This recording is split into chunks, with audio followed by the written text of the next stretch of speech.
Good evening, everybody. Welcome to 20 Sides to Every Story. Tonight we are playing one of our community campaign games. In fact, the last of this series for past 12...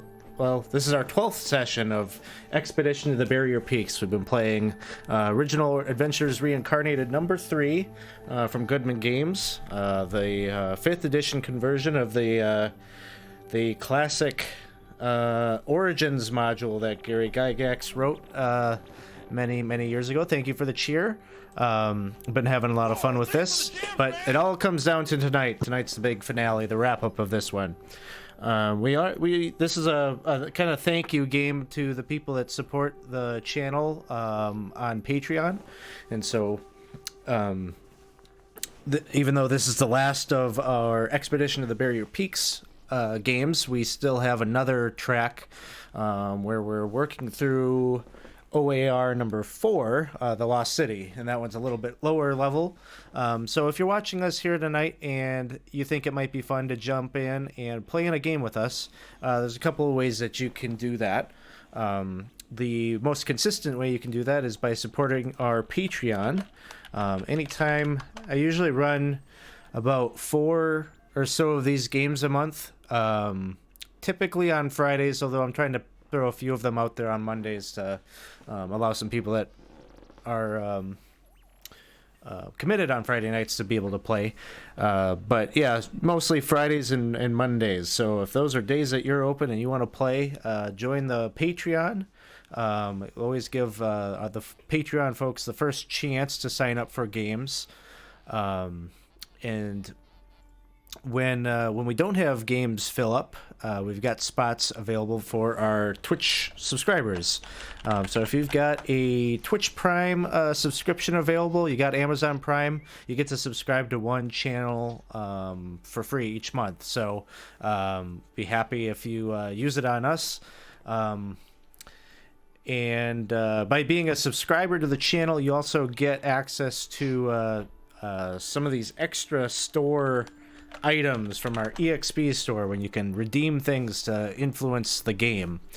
There's a few things in there that only the subscribers can redeem, so it's another little perk to if you enjoy watching our games and you like being able to have that little lever to influence it a little bit. That's a great use of that. This is, it always seems like the big games, we always have a lot of redemptions because people want to either be antagonistic or they want to help and see the players succeed. There's a few different things that you can do. There's you can redeem player rerolls, DM rerolls, healing potions, dare I say a wandering monster, but those are all things that you can find there in the EXP store, so go and check that out. Other announcements before we get into the game here this evening. We do have a few games running this weekend. We got... Oh, I'm going to have Ric Flair in my ear for a little bit here. Chris Jones strikes again. Thank you for the gifted subs. Yeah, so we got a few games going on this weekend. You can always find our schedule right here in the About section of our channel. And tomorrow night, we've got DM Dave running Kingmaker, and that will be at 7:30. And then Sunday night, Horror is back with Paul. I believe this week... I don't know. Ed, you're in Paul's Cthulhu game. Are you guys playing Cthulhu this Sunday or? Don't believe so.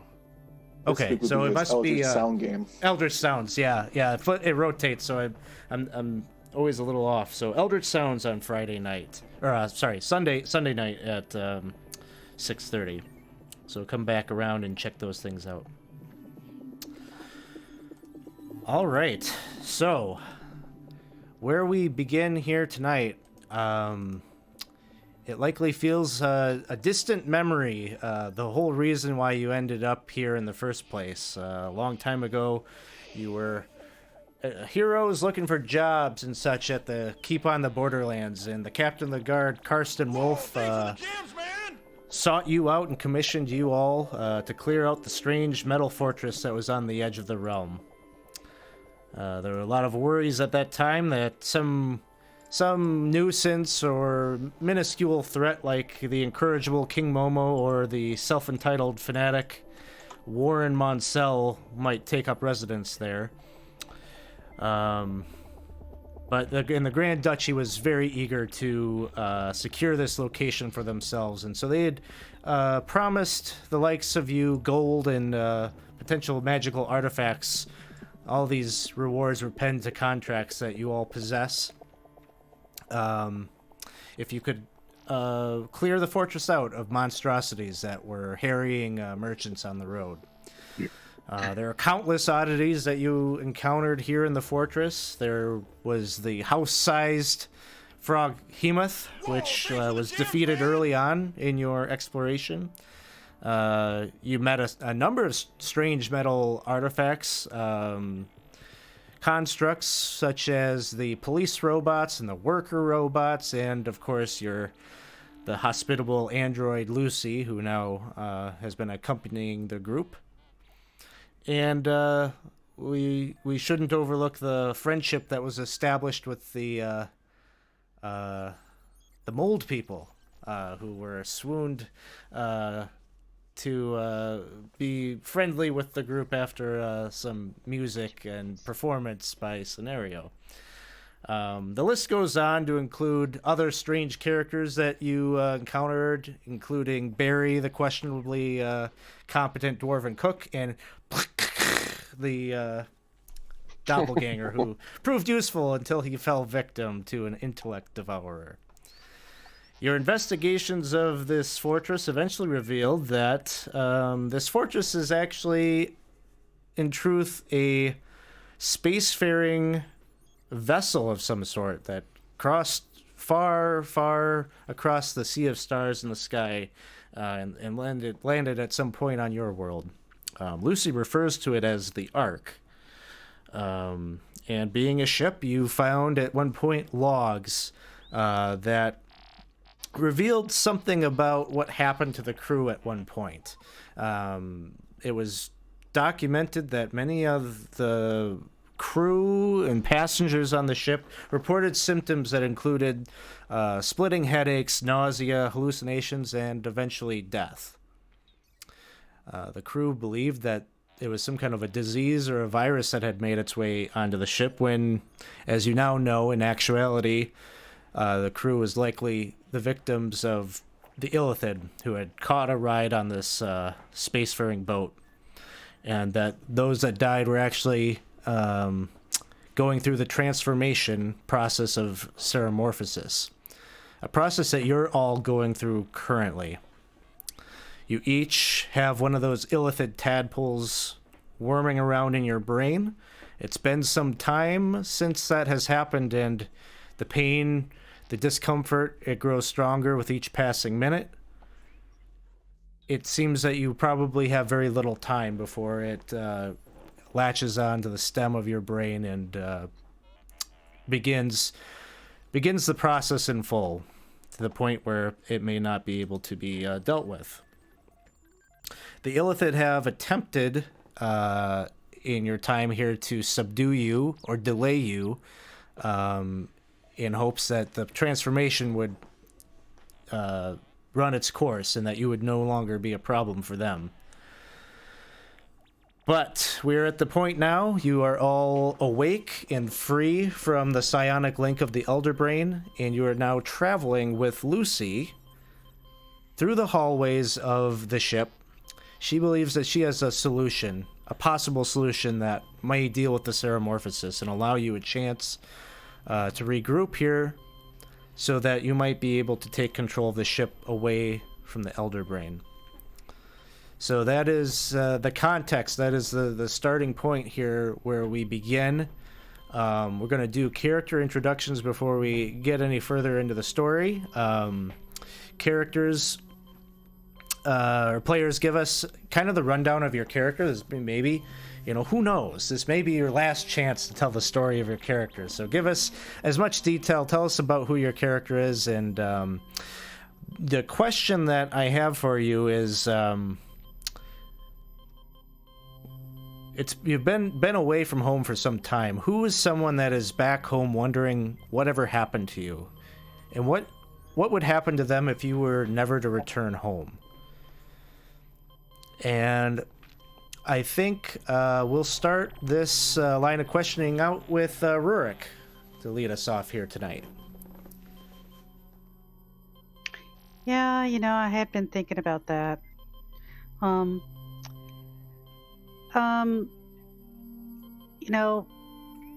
Nobody in the Jewelers Guild would actually miss me or even think too much about me being gone. Everybody else I care about is actually on this ship with me with a tadpole in their brain. About the only person who might be worried about me is Kinrob. I mean, if I don't show up, what worth is his contract with me? He won't be able to be a merchant anymore. So I'm not sure that living for Kinrob's sake is all that appetizing, to be honest. So I'm going to have to think about this from a different perspective. And maybe I should just go ahead and write out a little note in case they ever find my body that says that, yeah, he can have everything I own except for what I've already left to Cinnamon. Why not? If you don't return, there'll be nobody to feed that gem door either. That's true, too. Poor gem door. There's a segue into saying thanks for the gems. Thanks for the cheer out there. Lots of cheers here. Thank you. Next up, we have Selvin. Well, in terms of people back home, there isn't all that many, and especially the keep, there's pretty much no one. Everyone that someone either considered talking to or cares about is also already here on the gigantic flying space boat, so that's a little bit of a problem. But there would probably be a group of individuals that would probably even consider his identity, and that would probably be his old clan he used to be part of, where his family used to be. And he kind of left them way longer before this campaign even started, and to pursue his goals of becoming a paladin, in the hopes that eventually they could end their warmongering ways and, be good. But they probably forgot about him long ago. Next up, we have Jarl. Well, Jarl, let's see, as far as who he's left back home, Jarl has left his buddy Pico. Hopefully he's doing okay. He got to talk with him a bit last game. Hopefully he's still doing okay. He's also missing out on his kind of adopted family a bit, the Stone Giants, Fumash, and the crew. They made him his own tankard. He said he'd be back next month, and he hasn't really been keeping track of time, but it seems like he's been gone a bit longer than he's expected. Hopefully they're doing okay, and hopefully we get home. All right. Next up, we have Scenario. I am the great Scenario Volpes, a bard, as you know. I'm sure that his Scenario will be greatly missed if he does not return, because he has all of his adoring fans and those who have come to rely on his performances to enrich their lives and bring them great joy. There are so many. I'm sure many people will miss the great Scenario if he does. You're amazing. You're amazing.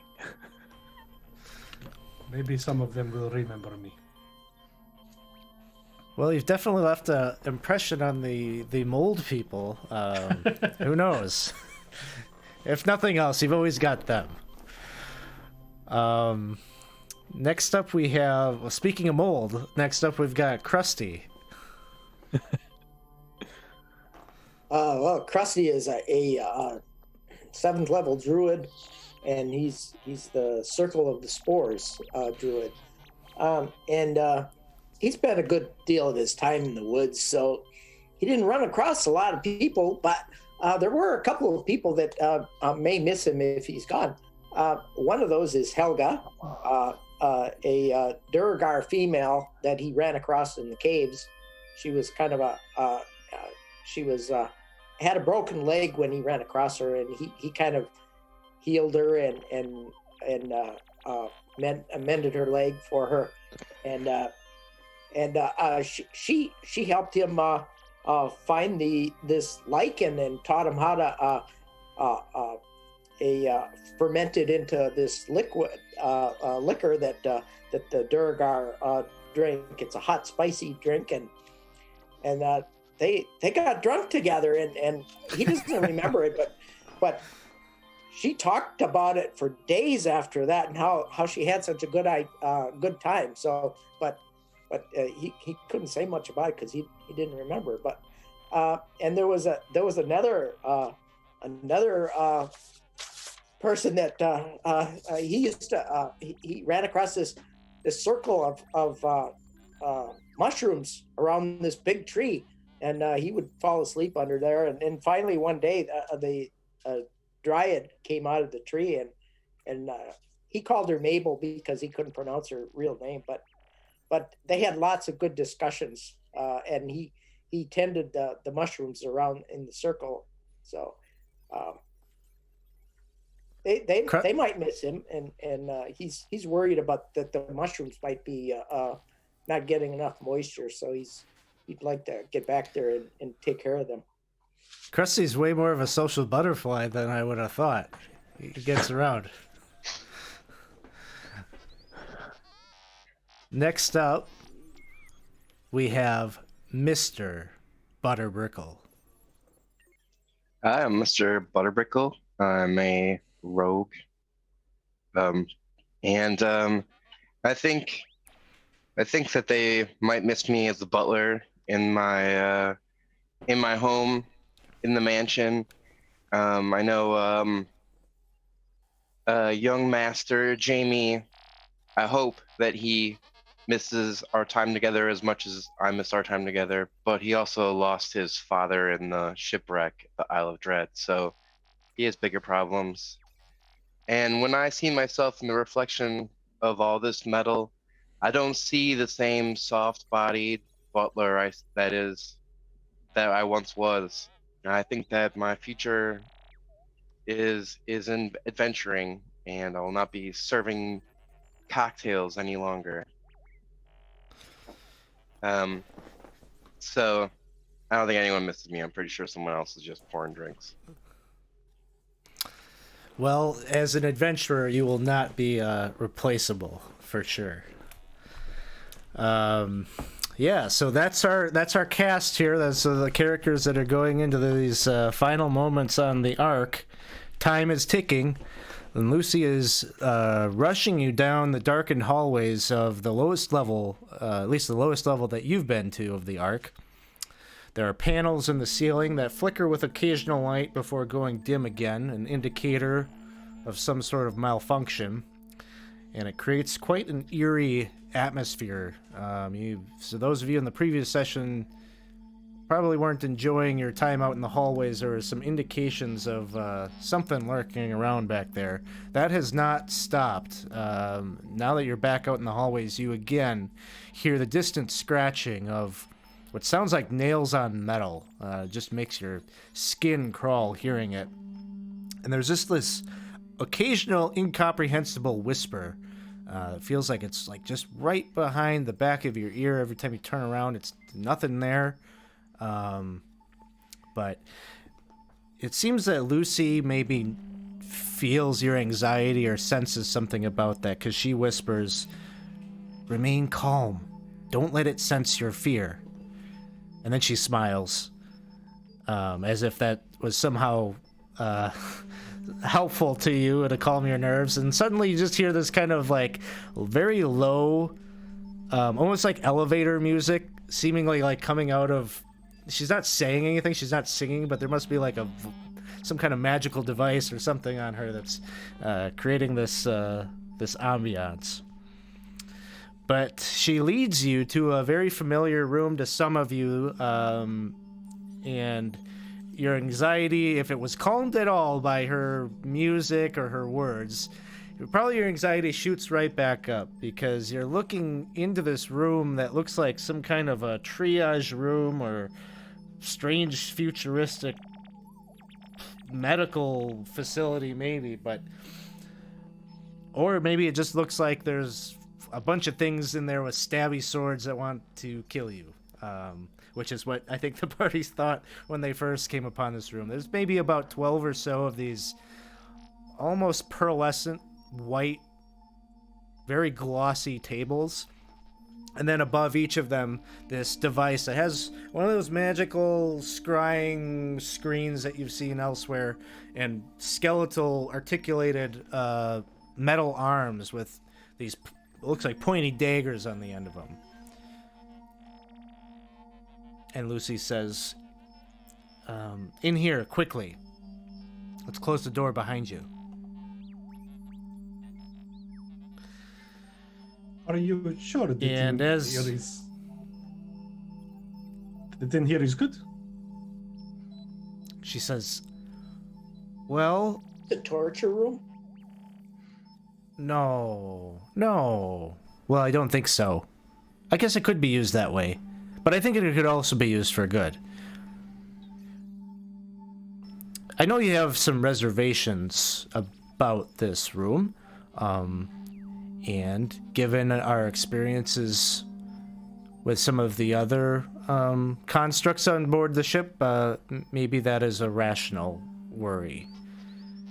But, and she's kind of scanning each of you kind of individually, and she says, that creature that's swimming around in your craniums, my analysis is that is a living creature.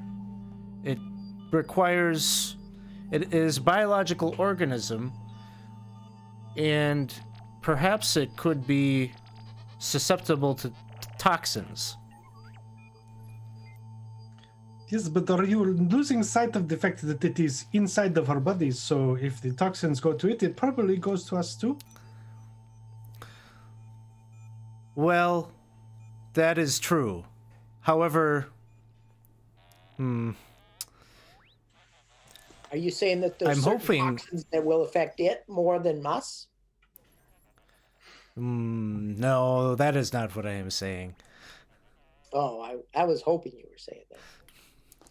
Well, But perhaps the we should creature discuss. is quite small. Perhaps a certain amount of poison will kill it. It might be harmful to you, but you would be alive. We'd just be brain dead, right?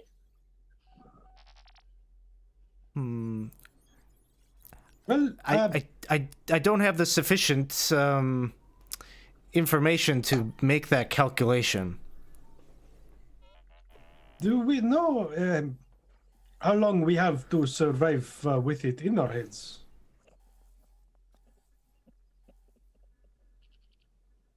I'm suggesting experiment scenario because I don't think we all want to have an experiment right now. Well, I am suggesting that that if we are not going to live very long anyway, then perhaps a little poison, not so bad, huh? Yeah, that would be my take on it. So Completely agree. your Aasimar friend Char is here, and I feel like if Scott was here, this would be the point where Char would say, "You can't trust anything that she is saying. She's definitely working with them and is going to poison us and kill us." Okay, well that definitely decides it. She hasn't done anything to us, Char. Char, we choose you to go first, dude. Oh, come on. If she was working with them, then poisoning us would be killing them, the little worm things. So, All she'd have to Scenario- do is just leave us alone. yeah. Scenario will go first. Okay. I'm up for that. And I'm going to unsling my lute, and I'm going to give it to Rurik. And I'm going to say, if I do not survive, if this does not work, if you survive, maybe give this to Cinnamon. She might like it. That's the nicest thing anybody's ever actually said to me, except for, talking to Cinnamon. I will. But if I survive, I do want it back. It's a nice loot. It is a nice loot. Does it have any gem inlays? Turn it over. Start to look. It's really super magical, so it probably does. I'm looking at them for sure. You didn't know it had like gem sockets, like a Diablo 2 item or something. You can power that thing up, I don't know. It's pretty powerful as it is, but if you can find a way to juice it up, go for it. So you step forward, and Lucy is behind one of the touch screens of this device, and she instructs you to lay down on the table underneath it. And it feels like forever you're waiting for this thing. It's like kind of moving, but eventually one of its arms like moves its way over to your right arm, like upper arm, and Lucy says, "This is probably going to activate some of your nerve endings, and you'll feel, I think you call it pain." Yeah, I know what that means. Okay. If you want, Snail, I can help with that a little bit. Hey, it's probably part of the whole deal. Just give it to me. Oh, it's too bad I didn't have any of that lichen fermented juice. That would kill the pain right away. You wouldn't even remember it. You got some of the Unfortunately- shoulder shrooms. Sorry, Just dude. do your Sorry, worst, Liz. stabby skeleton arm. So you see the needle like kind of moves a little bit. It's about to stick you in the arm. And then you feel like something sticks you in the back of the head. And Lucy just looks real pleased with misdirection. herself. Very good. Very, very smart. Does that help? And you just feel like something's being injected in the back of your head. That was really very well done. Give me a Constitution saving throw. I think you get a little juice here from Selvin. Get a +3. Well, that makes that a 9. All right. So, I have inspiration. I'm going to use it. yep, this would be a good one to use it on. Yeah. Ooh. 9 it is. So this is probably a good time to pitch to our audience out there. If they got EXP to spend, they would love to get some rerolls in here. Okay, so you will take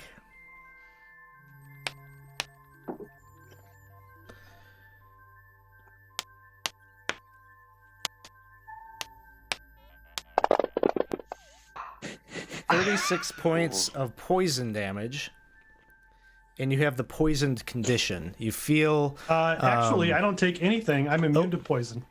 And You're immune to poison. That's right. So, run thing, doesn't works.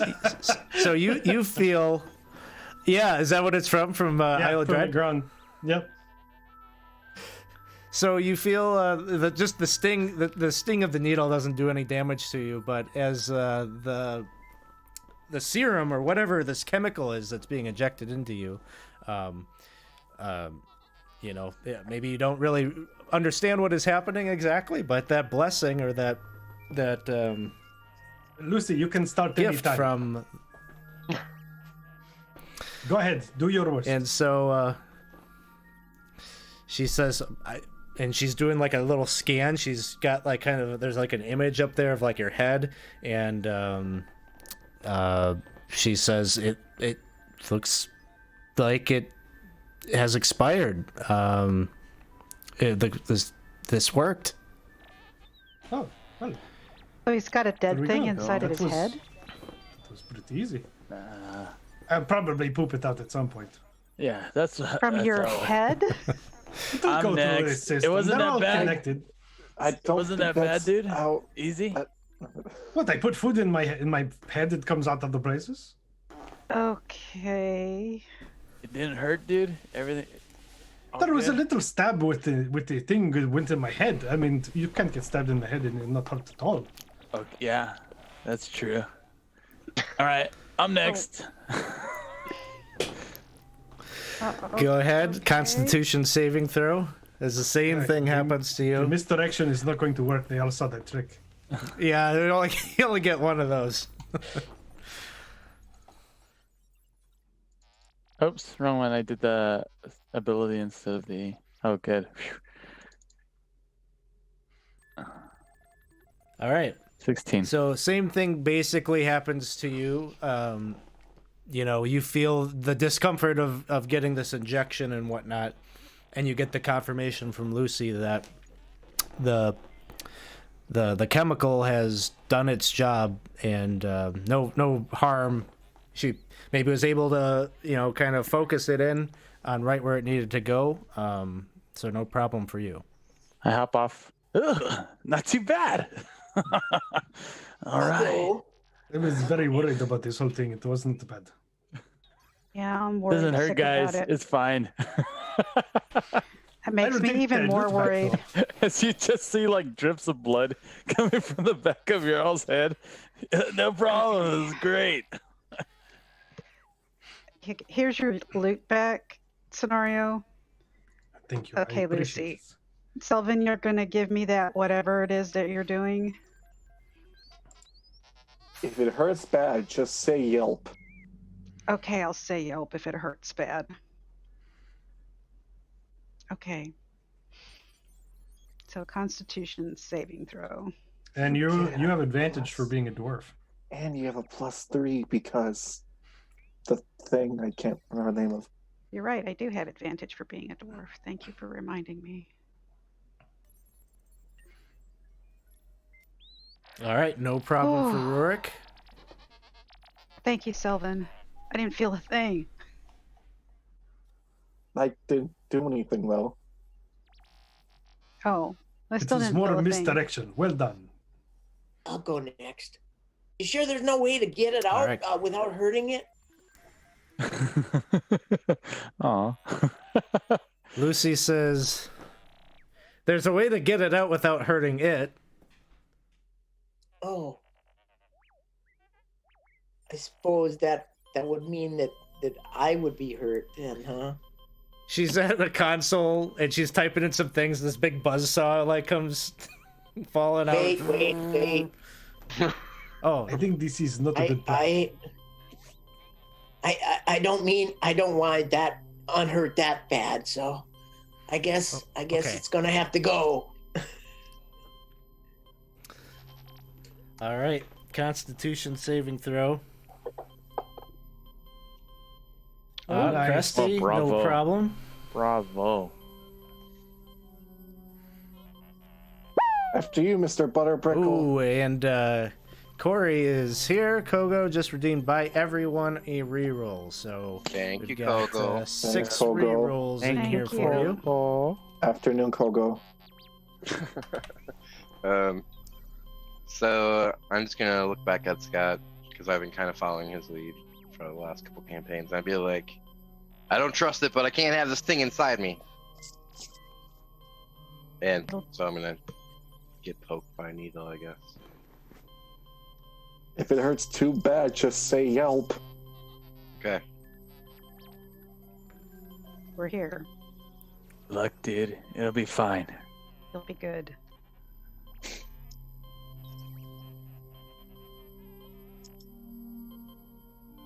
Sorry, I rolled You got it. Constitution so I could unmute myself to ask if I should roll Constitution. So, all right, thank you.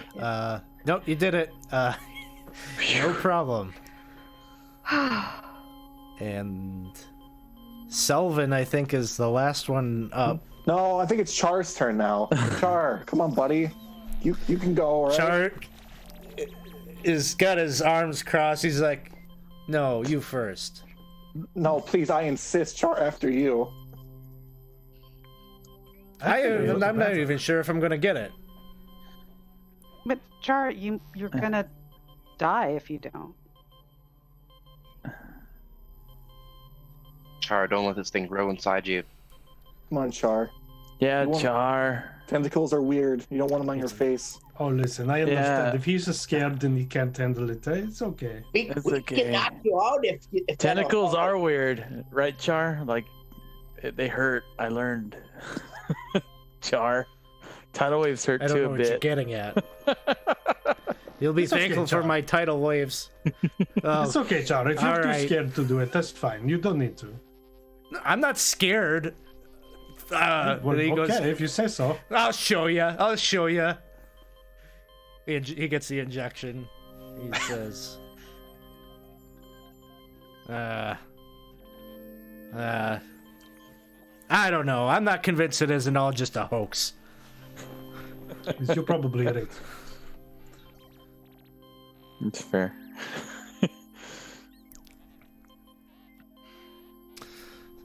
So then the question is Sullivan taking it? You know, he's gonna have to, but he's like always hesitant because needle and head hurts.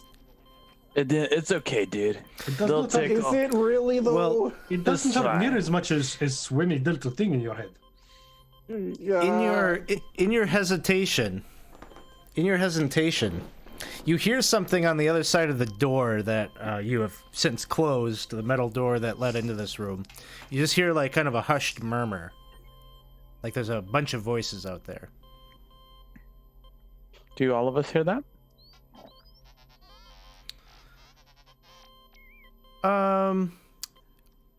I'll say, let's see. Anyone who has, I mean, at least like a 10 passive perception, which I imagine would be everybody. Yeah. Not much time. Do the needle thing. I sit down. Okay, so you're sitting down, and as the needle is like coming down towards the back of your head, the door opens up, and there's just like, well, you recognize there's like probably at least 12 or so of these old men that you recognize as being the Zelagars that were in the jars, the cylindrical tubes from the previous session. And they're all out there kind of squabbling with one another. Look out, it's Yeah. Zelagar and a bunch of fake Zelagars. And then you say that, and they say, they're the fakes! I'm the real Zelagar! And I'm the real Zelagar! And then you see this huge, like 9 foot tall, construct, I guess is what you'd call it, but it looks identical to one of those suits of power armor that you saw earlier. And the thing like pushes a button on its chest plate, and the little window screen on its visor kind of slides back, and he says, "Who's got the armor? It doesn't matter who the real Zelagar is. I'm the top Zelagar. So get in there and start taking care of these jabronis." And Char at this time says, "Oh no, I got this." And he rushes forward, tidal wave spell, and a bunch of these Zelagars go, washed out of the room, and he charges, and he's following them, and he's continually casting this spell to keep them washing out down the hallway. But it's not enough to push down this thing in the armor, which moves into the room and seems like it has likely been sent here to either delay you or maybe attempt to exterminate you. It's definitely under the control of the Mind Flayers, and so we will have a initiative will get rolled here. This is just I don't have a battle map for this room. It's just going to be a Theater of the Mind thing, so pull up your combat tracker to see where the thing is. Initiative gets rolled. Does Sullivan get stabbed? Not yet, no. Okay. Scenario, you are up first. Right, well,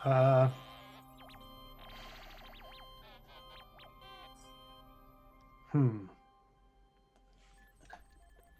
going to target this the person inside there and cast a Dissonant Whispers.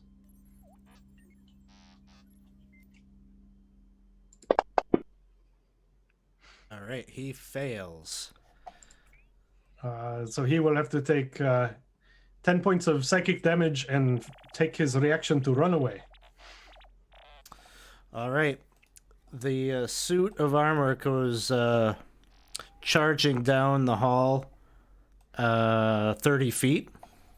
So he's not in eye shot currently as we turn to Jarl's And then I turn. will... oh, I didn't mean to hit that. Then I'll take my move to go and close the door. Okay. Do the same.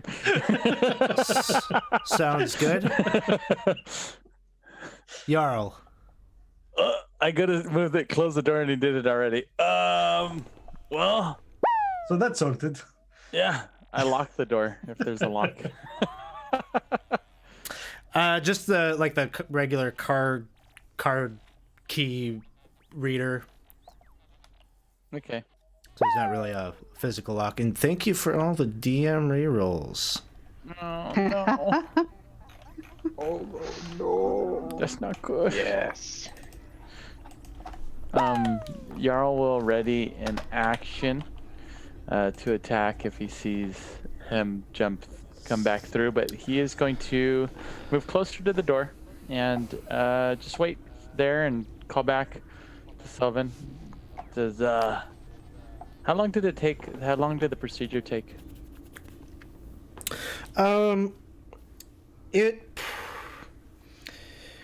Getting stuck with the needle doesn't take all that long, but even if you're immune to poison and such, there's a little bit of wooziness from the initial wave of, kind of the trauma of having that injected into your brain.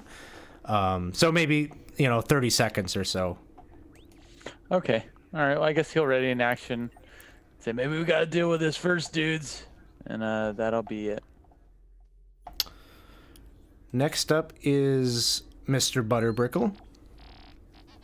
So I will also ready an action as I'm still kind of thinking about the simulation I spent a little more time in, and just thinking about how that's not me anymore, and now I'm this new person. I just pull my bow back and I just start remembering myself, stay in the simulation. This is who I am now.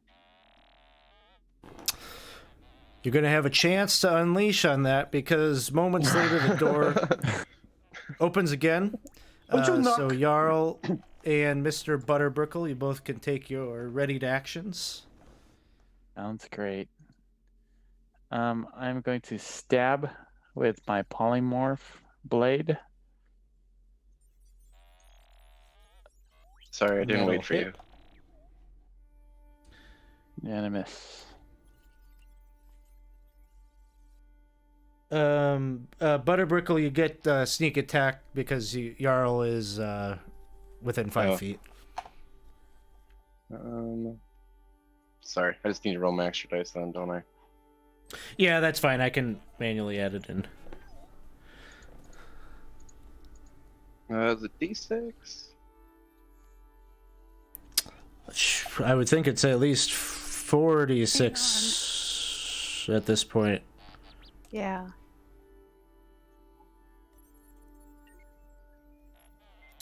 All right, know why I so had to do it 12 like that, additional but- damage. All right, so now the power armor. You see, it kind of puts its fist out like right in front of it, and unleashes a magic missile spell at Jarl.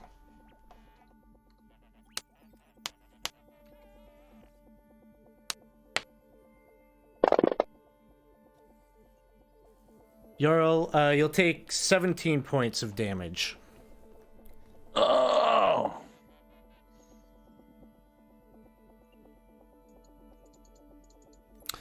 Oh, I'm sorry, 18. 18 points. Okay. So that's what it does. And there are like these there's like conduit up and down the body. You kind of see it all kind of glows a little bit. Selvin might know what's going on with this thing, but he He's regenerating a little bit, so he's juicing up a bit inside the suit. And then it is Rurik's turn. Okay. Has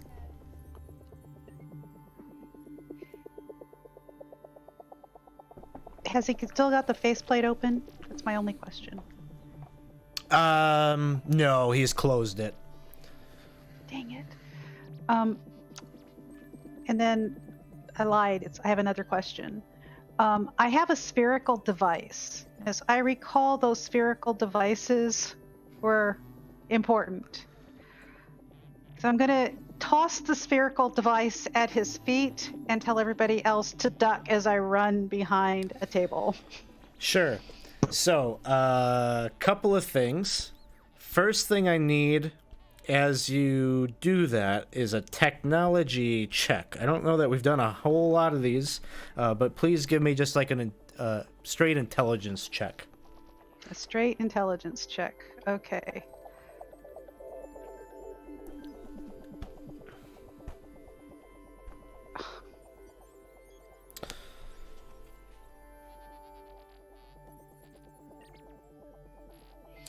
I could do a reroll. You could do a reroll. We got Would 6 you of like them. to? Okay, let me try it again. Be better. Oh God, no, it Ooh. wasn't. Ugh. Ay, ay, ay. So, even I don't know what this is because I think at the time that you got it, we decided it was going to be like a random thing because you didn't know exactly what each of them did. Right. So, I knew this day would come eventually. Yeah, probably today. Today Just was came. today was going to be the day. So,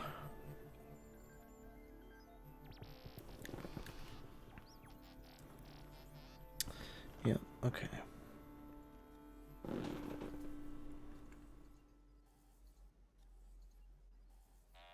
So roll me, Marine, roll me a D4. This is, I've got a couple of options of what this thing could be. Okay. Be good.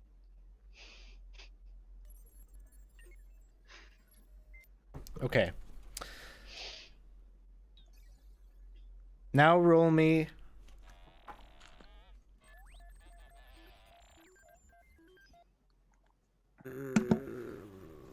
Okay. Roll me a D8.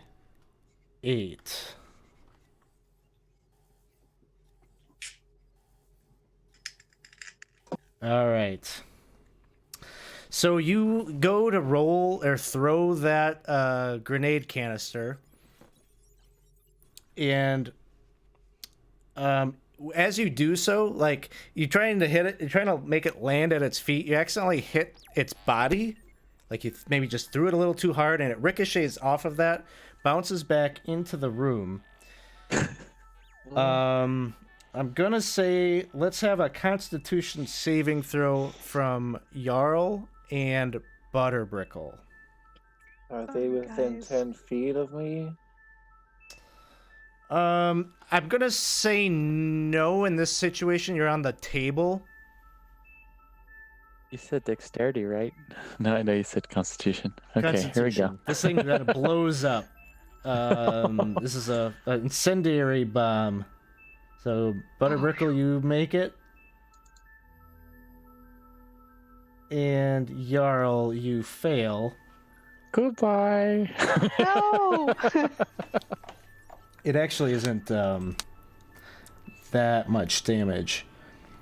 But you'll take 8 points of fire damage. Okay.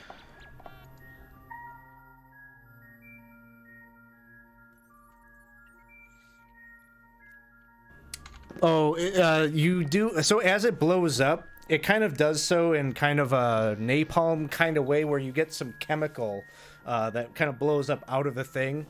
and gets on your skin, so there's going to be some residual damage that will happen to you these next couple of rounds.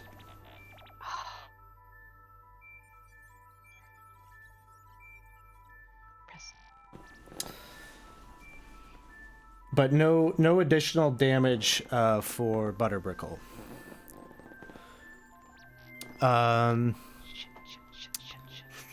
So that is that. Anything else, Rurik? Gonna go run straight over to Jarl and start trying to figure out how to get the crap off of him. Okay. Let's see. You're a thief archetype, right? I am. Okay.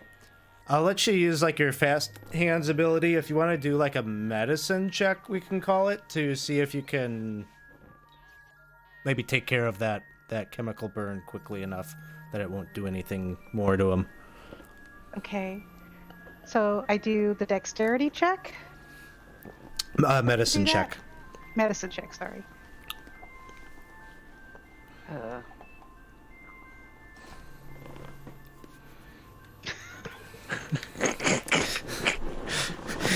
Get out of the way. Get out of the way. you just smearing it around and Ah, it doesn't seem to soak up with the cloth, that you're using to try to dab it up. Looking I'm at sorry, Jarl! I'm sorry, Jarl! I'm sorry! Oh my god, think he just this smacked is a his sunburn. disaster. I'm feeling great. This And is a disaster. So Grab the chewingas and go, come out. next up is Selvin. You're laying down on the table, and that needle was about to stick you. We don't get time for this right now. I get off the table. I go towards the power armor. And I'm gonna hit it with a flail twice. Because that's all I know how to do. First attack. Bong, that'll hit. 8 points. Second attack. That'll hit. Just kind of hit a couple of smacks at the helmet. You could tell you're definitely probably concussing the Zelgar inside. That's it. Next up is Krusty. Wow, look at that armor. I hope this works. Krusty's going to cast heat metal. All right. there we go. I was hoping someone had that. Yeah. So I don't think there's anything you can do, right? He just takes damage. no, it takes like 15 minutes to take off, right? there's a con save. So There is a con save? Okay. Is there something like the con save is disadvantage? Or I feel like there's something like that to that spell. That sounds familiar if he's wearing metal armor. No, I'll just hit the con save or whatever. So is that Creature is vehicle? holding or wearing the object and takes damage from it. The creature must succeed on a con saving throw or drop the object. If it doesn't drop it, There it has is no save disadvantage on against the damage. He just takes, disadvantage on attack rolls. That's what it is. Okay. Yeah. and So there is just no save against the damage. Yeah. So just roll the damage there, Krusty. 2d8 Fry 'em. fire. Fry 'em. So 14 points. and so on proceeding turns he can take that damage as a bonus action again, but so I'll roll again on next turns, but that Sounds good. And okay, who was it that got damaged before? Jarl. Who? Jarl. I wave. So my arm on I'm fire gonna still. move over by I'm gonna move over by Jarl, but I can't do anything yet on this turn. But Sounds good. Scenario, it is your turn. Right. So you said that there were conduits or tubes or something that are like pulsing stuff into him. Yeah, They look like they something kind that could be severed. of probably not easily in the midst of combat. Well, I'm gonna strike at them anyway with my scimitar. Sounds good. I mean, if I can't sever them, I can still do damage to them.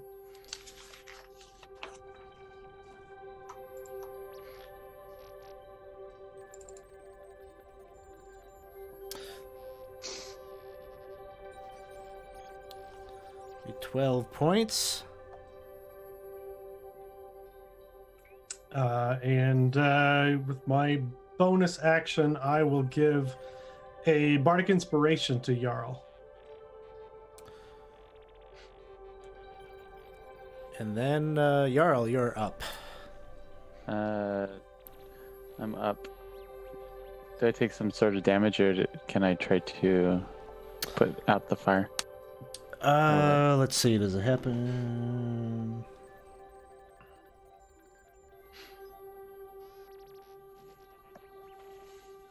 I guess it happens at the end of your turn, but it'll be 6 points. Okay. Yeah, I'm going to attack this guy then. I'm going to power up my polymorph blade and try to strike through the power armor and get to him with a stab. Sounds good. Here we go. Polymorph blade. Power it up.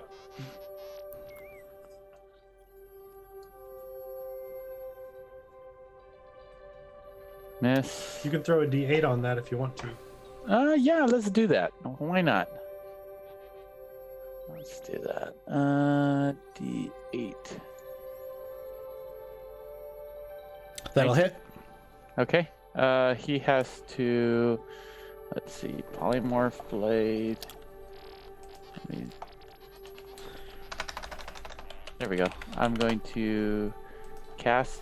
Oh, save. That's what I have to do. I'm sorry. Wisdom? Save on him. Let me cast on. Let's see if he does it. Actually, I'm gonna have this Zelagar clone actually do the save. Okay. Instead of the armor. Okay. So I'm gonna pull this up. So 15. it's a Wisdom save. And your blade, it's kind of like a curved, almost like a samurai sword kind of thing, or a katana. And you manage to pierce through a piece of the armor, and it hits him. And let's see, what do you want to polymorph the Zelagar into? An earthworm. So he's like fighting, and you know, he's probably obscenities are happening. He's getting all foggy in the suit from the heat metal spell. And then this happens. It just like powers down and stops fighting mid combat. Okay. And then I think about it. Because I don't know. Because Jarl doesn't know how polymorph works, but he's like, got him. All right, we're that. Ouch! Ouch! Ouch! Let's just Okay. gonna. Everything's I think good, I know. right? I think I understand that. Don't do anything to him. No more heat metal. No more. It's still working. No. You should Turn it off. not. You should dismiss it if you can. Selvin, you are familiar with his armor. Can we, if we take the power cell out, is he stuck in it? No, it still works. Could you? At least the armor I had, you could just use your own life to power it, but Oh, I haven't used the ones here. that's too Can you bad. use that one? Are we? We're out of initiative right now. Well, first question, Krusty, did you end your heat metal spell? Not my turn yet. No. Well, you I can will. dismiss your spell basically at any time. You will. Okay. Okay, I will. It's dismissed. You're gonna pull a char here. And it's the same thing for me going, yes, do it, please. It's a cooker. So Jarl. the armor stands still there. But yeah, it's not moving. You haven't seen anything come out of it or anything. Just a little heat, steam coming from it. Where is he? Where is who? Zelagar? I think he is in 7.8. there. I don't know. Yeah, but like, what is he? Oh, I don't know. You'd have to ask Jarl. Well, I thought what would be not funny, but what would be cool to something that has never hurt me. An earthworm has never hurt me. I used to eat me, so I figure turn him into an earthworm, dude. You're not implying you're going to eat the earthworm now, are you? He's already Would that got be an bad? earthworm in him. Oh yeah, that Not reminds me. anymore. I'm going to go sit on the table now. Right. You'd hear an echo. Dung, dung, dung. He's still there. Window He's opens still up, there. big worm comes out. You got an earthworm gym kind of Yeah, there you situation. go. That's exactly No, right. just That's kidding. what I was hoping for. A sandworm. So You just see there's a little worm like inching like on like the little crevice of the visor, just like ding ding ding, trying to get its way out. So Selvin, you're taking your shot. Constitution saving throw. All right, no problem. You manage to take the injection, and it doesn't cause you any additional problems. Jarl. Yes. I'm sorry, man. That was just No complete biggie, dude. disaster. I've been a part of collateral damage for a while now, dude. I'm used to it. Yeah, but oh man, I know how much that fire hurts. Here. I'm giving you a healing potion. May have- Okay. I'll yeah, hold so- it and look at Lucy. Is there anything that this place could do for this burn, Liz? By the time you get around to asking the question, the effect would have gone away. But you do take an additional 6 points as that Okay. runs its course. And Butterbrickle, you had made your initial save, so you didn't take that initial impact damage. But 7 points of damage to Butterbrickle. Right.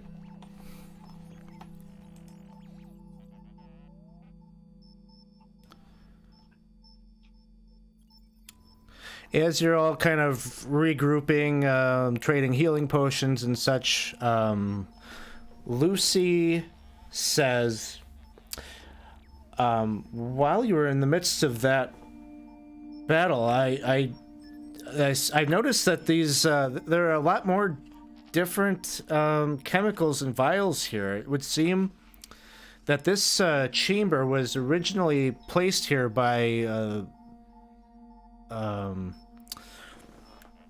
the scientists who manufacture this whole colonization floor of this ship. There are some other injections that you could take. Some are steroids and nutrients and things that could be helpful, but it looks like a lot of it is highly Are there any- untested. Are there any extreme sedatives?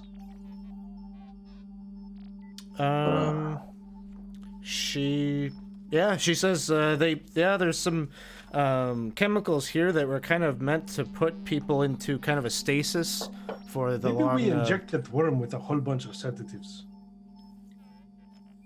Just injecting the worm might do it. Well, it will kill the worm, but then he will come back as him. But if he comes back as him, but he's full of sedatives, I don't care so much. Yeah, he stays a worm as long as he's not dead. He stays that the how it worm until the worm is squished, and then he comes back. Well, why don't well, we just it- put him in a box so he can't get squished and he can't get out, but he has comes air? back in about an hour if we don't do anything. Oh. Selvin hasn't gotten his worm taken out of his head yet. No, he Speaking did. of worms. Oh. He did? Okay. We're too busy. He's like, It was really anticlimactic. It's all good. It hurts. Oh. How He's about fine. taking He's no the problem. power cell out of that armor so it won't be able to operate anyway? Well, Just necessarily, throw the that power cell doesn't really. You don't need the power cell to function it. Dude, It helps power up its other capabilities. I'm gonna kind of move over to Selvin and look at him and smile and look back at the power armor I go, do it, dude. Do it. Do what? I thought I lost my power armor privileges. Cut all the cables on the power armor so that none of the arms and legs function. No, just someone could jump in. We really Don't haven't do had that. this discussion again. I've been told I can't have nice things at all. The vegetables destroyed last time. The vegetables aren't here, dude. Neither is Dave. You take the worm out and imprison it in something, you know?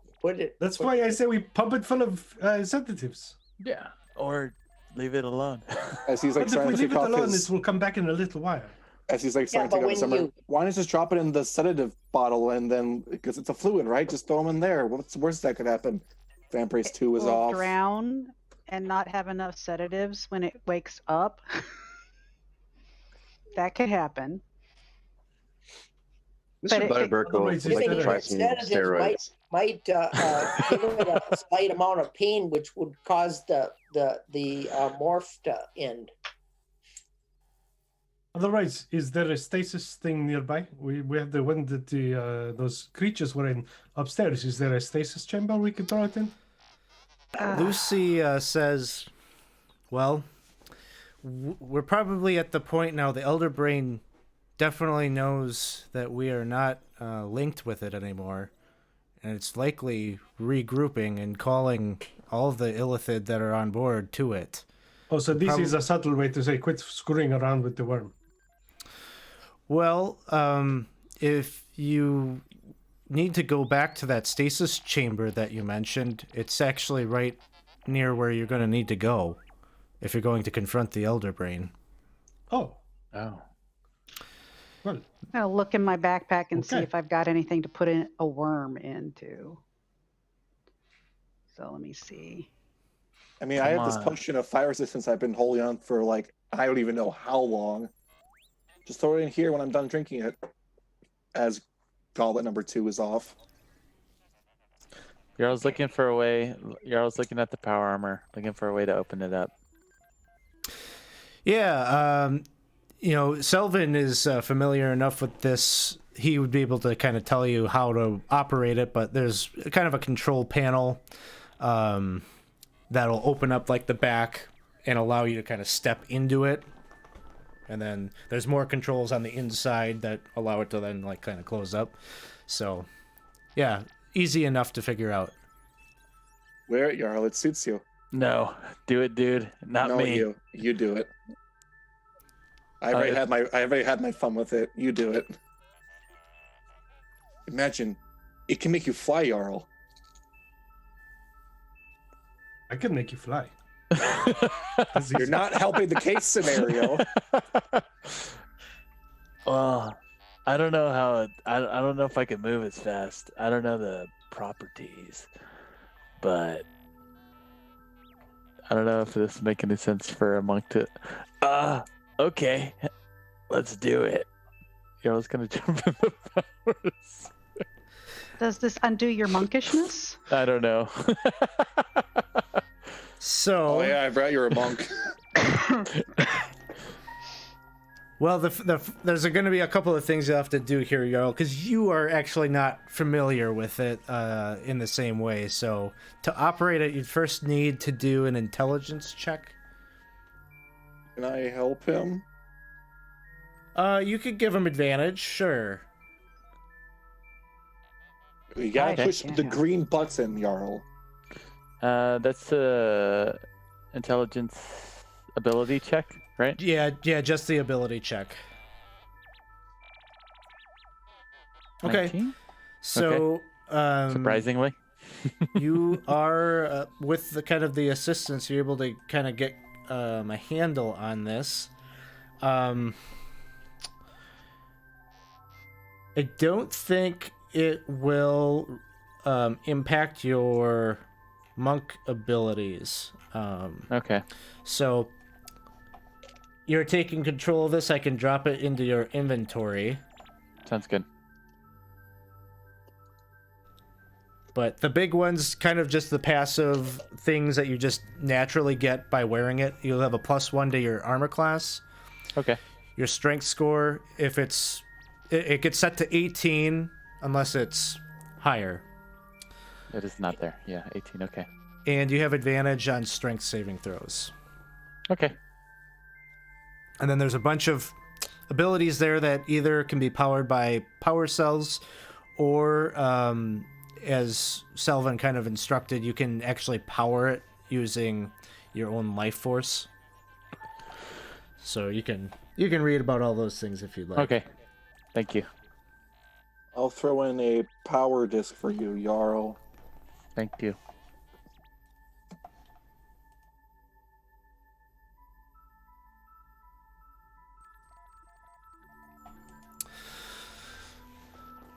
Lucy says, if your next steps are, if you want to confront and try to get control of the ship,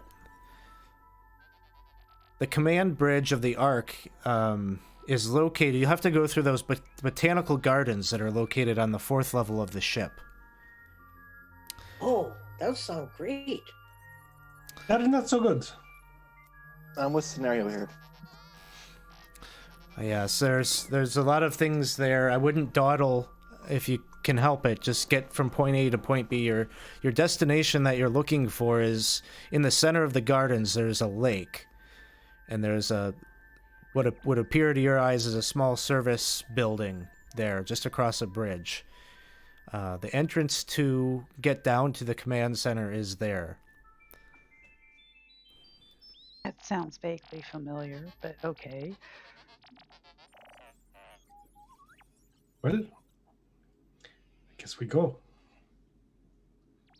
It probably is a good idea to go quickly if he is marshaling forces.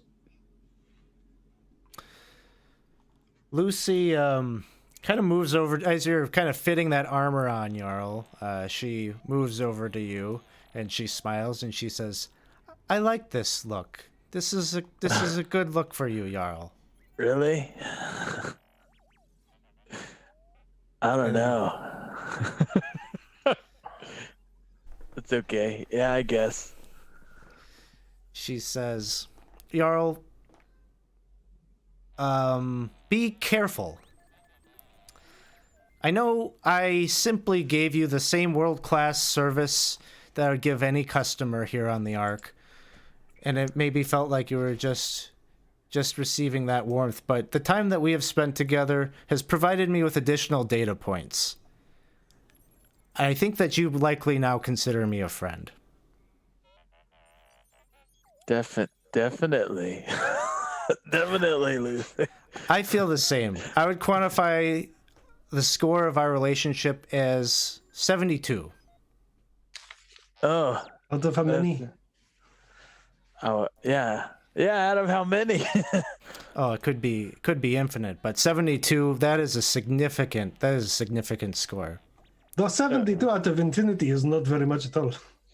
Stop it. I was feeling really good and I'm not anymore. Thanks. I'm sorry. I just try to make sense of it all. God. 72 out of 75, that's really good. Okay, good. In that case, 75 scored for us, Lucy. I appreciate That is you. good. Yeah? I appreciate you too. Please take care. Wait, what? Don't worry, Jarl. You're 100% in my book, and I'm just gonna give you a healing potion.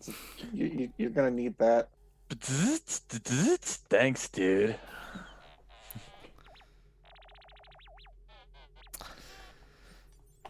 So are there any other preparations that you would like to make before I presume your next stop is that stasis box? You want to Chuck a worm in there. chuck a worm in Yeah. there? Sure. Yeah, you go and you find was it a 3-pod cat or a 1-pod cat? I don't remember. It's one but- paw. One paw. It's a It's one, one paw. cat. So every Uh, time it claws at it, it falls over, unfortunately. I'm gonna do a healing potion just for. Okay. I gave you gonna- one, right? I'm gonna cast I have False 7. Life I on do not need myself. any. Okay, cool. Sorry, I don't know a nice way to roll for it. So Do you need another healing potion there, Jarl? Because I've got a few. I don't use them. I'll take one more. Yeah. Yeah, I'll take one. All more, right. dude. Thank you. There you go. I'm just chugging them. Ga. And I'll drink this potion of fire resistance. This potion of fire resistance that I have for I don't even know how long. Sounds good.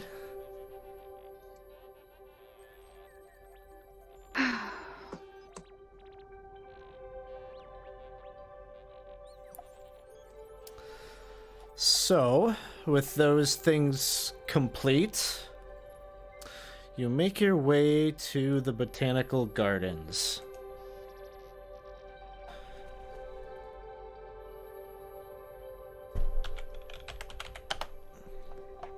Just gonna switch up our sound effects here for just a second.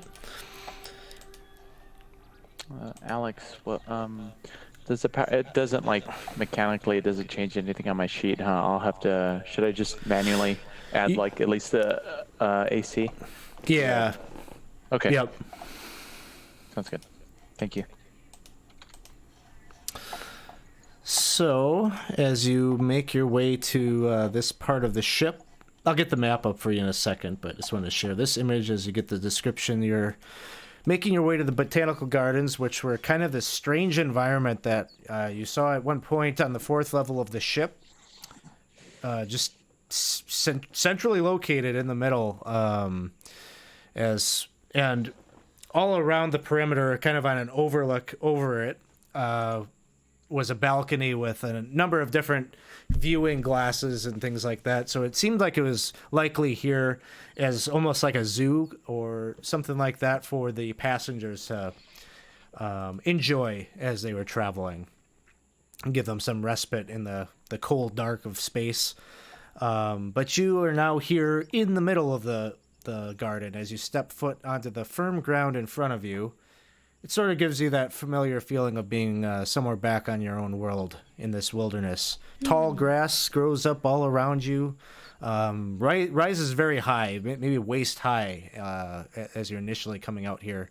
Floral scents of flowers fill your nostrils, and you can hear the sounds of birds and other animal life that creates this kind of cacophony of sound, of lively noise.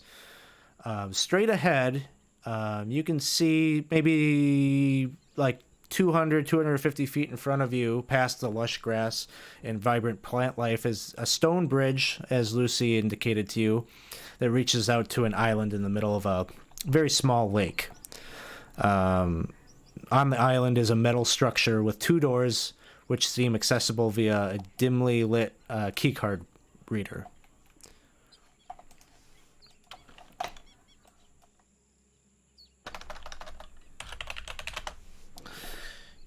Okay.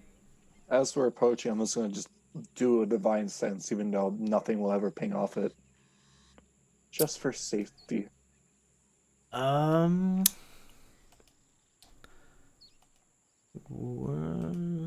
else is it? Celestial fiend, undead, desecrated, consecrated, that kind of stuff. Somewhere, like, kind of maybe distantly, you'd probably feel celestial. Those Like little quaddles are somewhere quaddles around. that are Yeah. Flying about. This is a big grid. It is. Can't find where there's anything happening. There we go. yeah, if you lose it in the blackness, I just reopen it and just try to find it in the middle. It's not as big as the other ones were, right? It's about the same, probably.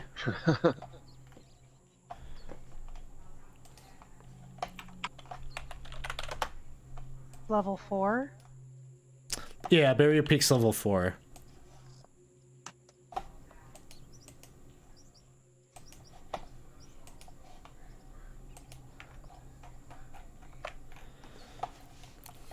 Okay.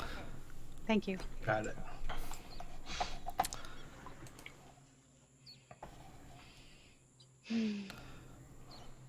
That's kind of weird looking. So, in between you and that building, the land here is terraced, so it's kind of leading down, so you can easily kind of see it. This tall grass in front of you probably be somewhat of a difficult terrain, so you can either just kind of wade through it, it'll slow you down a little bit, or hack and slash through it. But anything you want to do other than kind of make your way towards the center? I'm gonna drink a potion of heroism.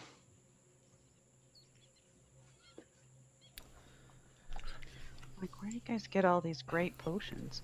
I'm gonna go ahead and see if the Schwingas will come out. Just because this seems like the kind of environment that they might actually be happy in. So, you try to summon them forth, and being here, you know, the warmth, the humidity is just right. It is kind of takes you right back there to the Isle of Dread. And so, sure enough, in moments, pop, pop, pop, pop, they're popping up all around you, and they seem quite content as they're kind of dancing around and grabbing onto some of the larger plant life that is around you.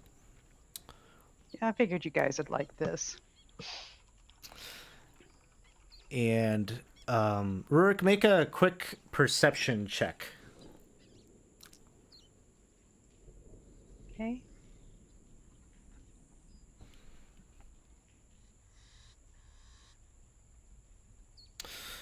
Yeah, you just kind of notice they're kind of scattering. You know, I don't remember how many we said there were, but maybe like a half dozen or so of them. They're just kind of scampering around and getting lost in the tall grass around you.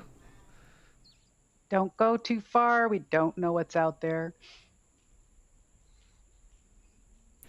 And yeah, you very, very quickly kind of lose track of them. Maybe you got like one obedient one. I think there was one more compliant one.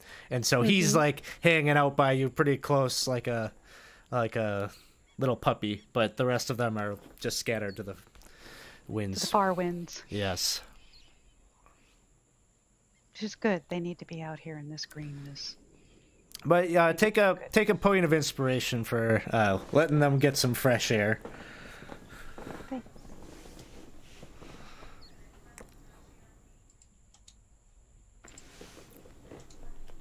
Cliff, I think you're talking, but I can't hear you.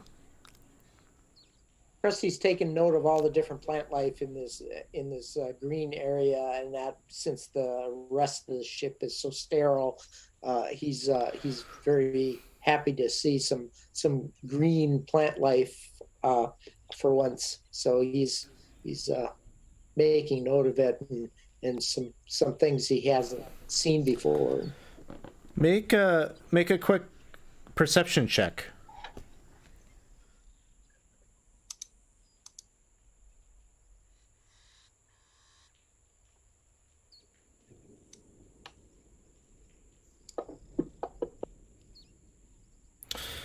Over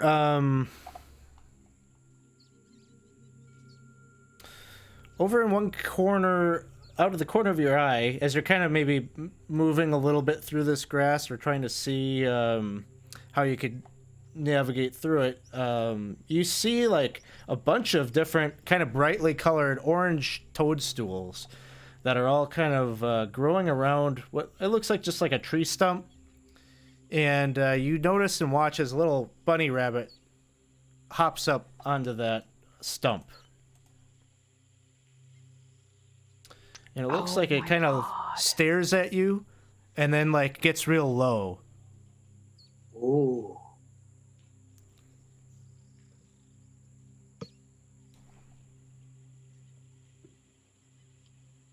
That looks interesting. What? That bunny rabbit over there. Look at it. It's got something on its head. Yeah, it's got a like kind of a pair of very small little horns or little nubs. Maybe is giving you some vibes of that Almiraj that I think you saw actually a long time ago in the Borderlands. That's exactly what it looks like, except for it's got 2 horns. Huh. Jarl waves. Seen one of those before? Yeah, the one I saw only had 1 horn, but you kind of want to take care they're not nearly as fluffy as they seem. Oh. Oh, well, but we've got things to do, but I wish I could go over there and look at it. Well, not saying don't, but just be careful. No, we better keep at it where we're going. It's probably probably more dangerous than it looks. It's like almost like at that exact moment when you're about to turn away from it that you see an owl kind of like swoop down to grab at the rabbit when suddenly this whole stump grows a mouth and some of the plant life around it, like suddenly it becomes apparent that they're tentacles and it reaches up and grabs the owl and like pulls it towards this maw that's got like three rows of teeth and devours it pretty quickly. And the rabbit that's on top of it just kind of flops. It's like clearly not even a creature. It's just like a deformity on the stump that it uses as a sort of lure. Ooh, I didn't see that one coming. Ugh. Wow, It is very strange. very interesting.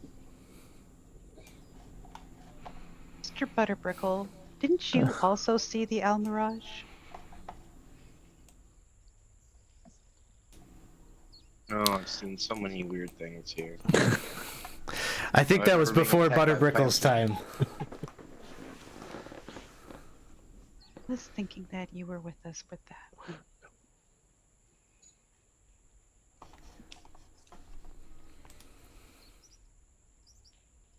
So, Let's continue. continuing forward, and what are y'all's passive perceptions? 16. 14. Hmm.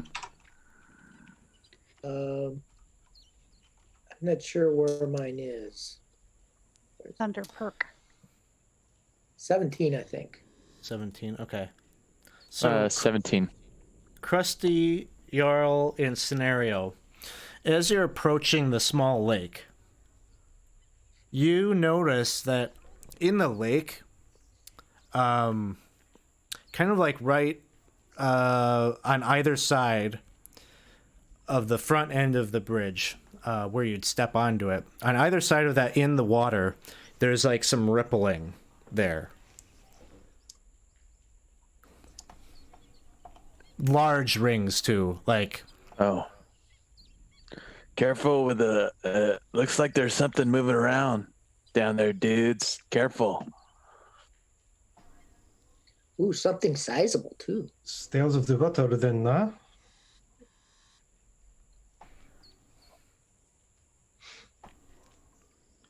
Perhaps we move quickly. I just hope it's another Kraken. Another kraken.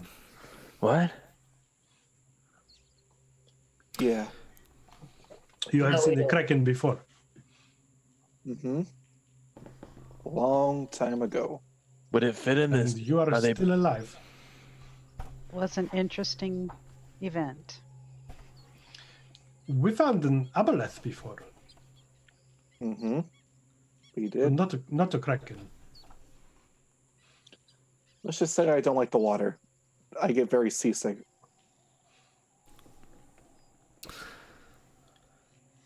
when you're looking across That's the not bridge going there. water then. When you're looking across the bridge there, you do see there's a card reader next to the door. It is a gray key card reader. Can't remember the taxonomy of That key is card. the very tippity top. That is Mr. Captain himself. Yeah.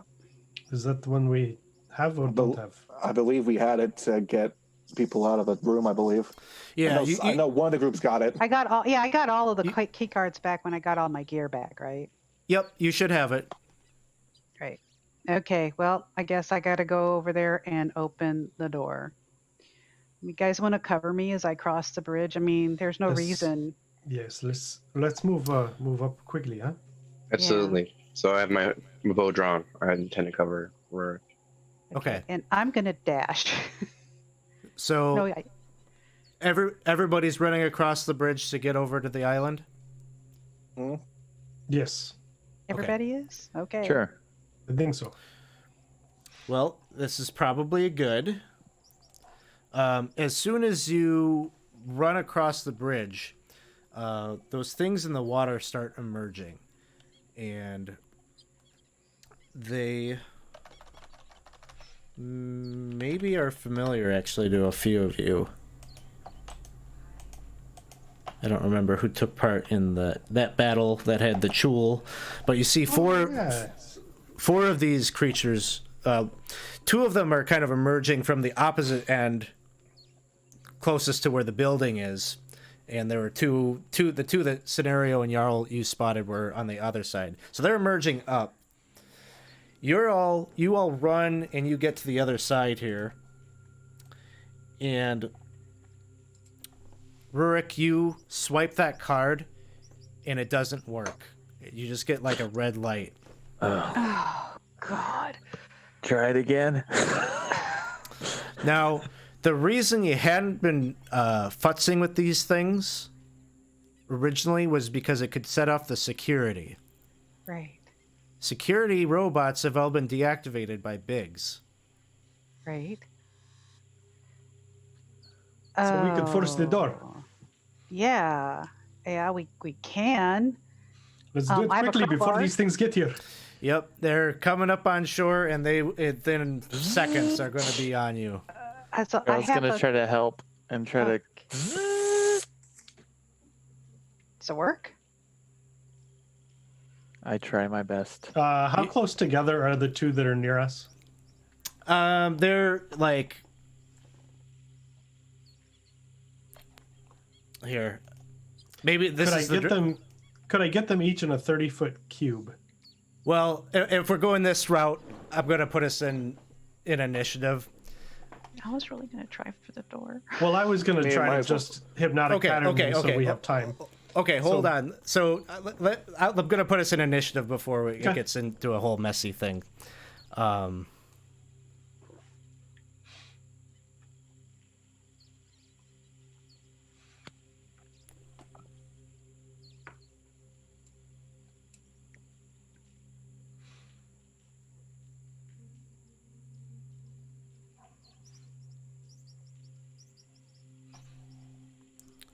Fantasy Grounds is thinking.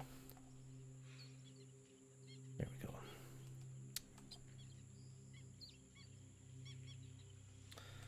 All right. So get your tokens out here.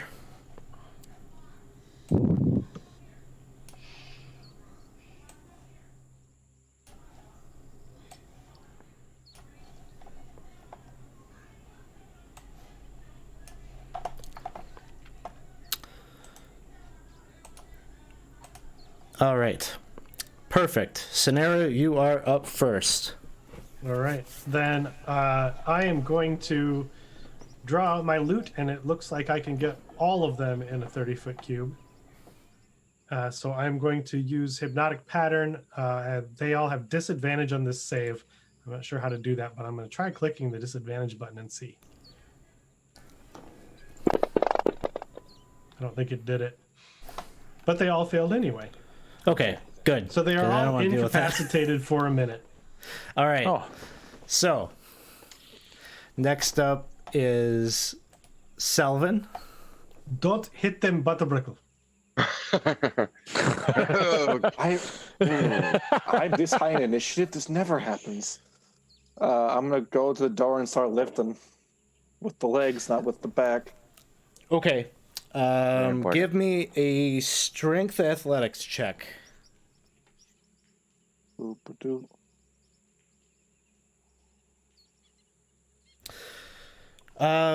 Pretty tightly secured. You don't see any give to the door as you start lifting. Keep at it. That will be my turn. All right. Next up is Krusty. Krusty will run over to the door and help to try and open it. Okay, so you're gonna give Selvin the help action.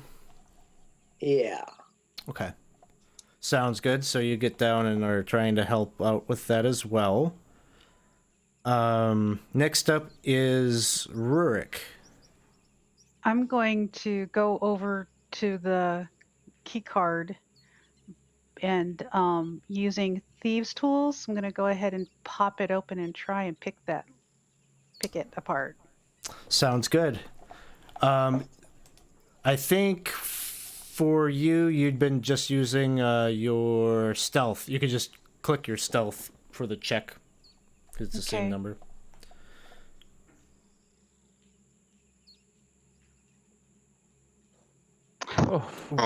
Oh,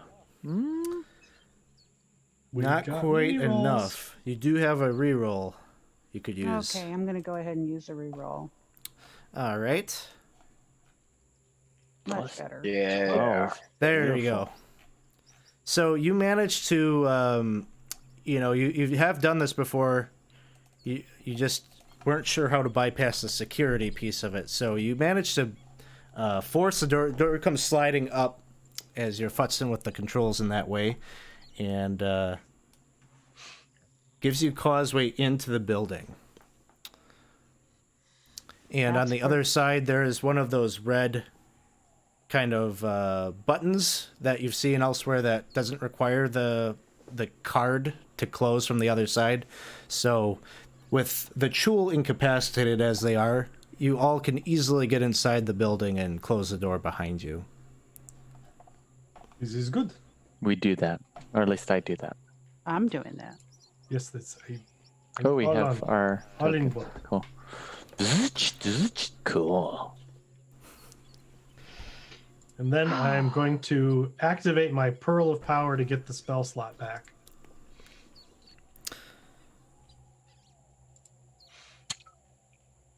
On the other side, on the inside of this building,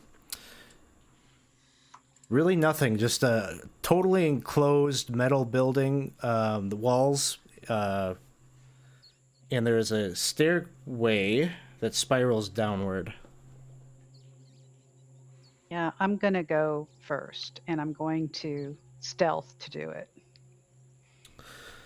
Give me a stealth check as you do. You're going to kind of scout it out and see what you can see. Yep. I'm just having a lovely night. 15's pretty sneaky, so... Threes get degrees. Yeah. Yep. The old saying. That old saw. Okay. So- heading down. As you head down, you get to like a subfloor here. The staircase continues downward, but at this point, as you're on this subfloor that you're on, it is not entirely encased in metal, the walls, but is actually more of a glass or a crystalline, see-through, transparent screen that gives you vision into what appears to be the lake. And it kind of gives you like an aquarium kind of feel. And there's like kind of deck chairs that are set up around to kind of, apparently this is some kind of observatory to look out into the lake. Whoa, thanks for the jams, man! And hey, thank you for the cheer.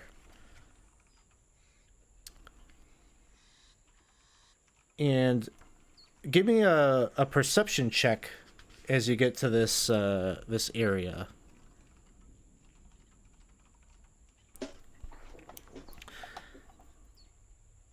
So this is an image of what that room below you kind of looks like. It's very much a C Lab 2020 feel to me. Yeah, So I definitely. was Huh? thinking. And Great. what did you have? A 12? Okay. Yeah, you just Yeah. see like colorful fish and maybe a some interesting like coral plant life at the base of the lake there. A lot of things that do kind of give you kind of a Isle of Dread feel again.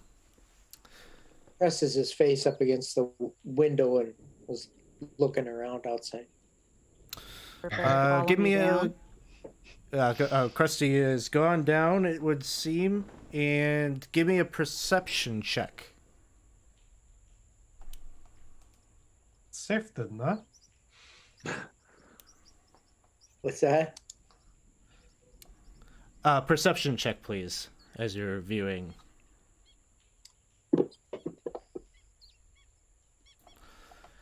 A lot of this is like just regular, aquatic life, nothing too out of the ordinary. But there is one creature that you see swimming out there that maybe is a little bit alarming. This giant bulbous creature floating around down there with a big singular eye and two crab-like arms off of its base. I remember that from school. I haven't seen one of those before. I haven't seen one of those since the Isle of Dread. What is it? What is it? I don't of the know. deep. Whoa. That makes me worry the way you say it. The last one had some name, but I don't remember. It wasn't important. I think it was Oscillus. That's right. It was. Didn't we see one at school? Yeah. They weren't. Oh fun. yeah, they were in the pool at the wizard school. Yeah, that's what I thought too. So this one's just kind of floating out there. He's not paying any attention to Krusty. Okay. You're crushing your nose cartilage up against It's very the glass there. very scary the way the image looks. It looks like it's looking right at us, so it's good. Yeah. Yeah. Giving us the old side eye. I don't know. Krusty hasn't started doing one of these yet, so I don't think he has any reason to really be paying attention to you yet. No, that's the fish don't like that. So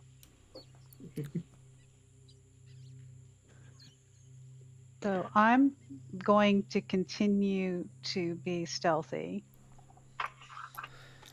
and try and stay away from the window.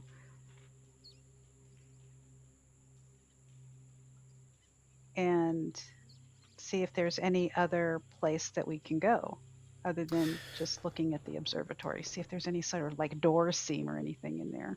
Well, stairs continue down. So down we go. So you're scouting ahead? I'm going to go ahead and scout ahead. And this time I'm moving carefully because I'm annoyed I didn't see that thing. So you continue downward, and you traverse. It's a much more of a decline. Your perception of like depth is that you're even lower than the 7th level where you were getting your shot and things like that. So you spiral downward, an incredible descent downward. You must be on like the very bottom of the ship at this point.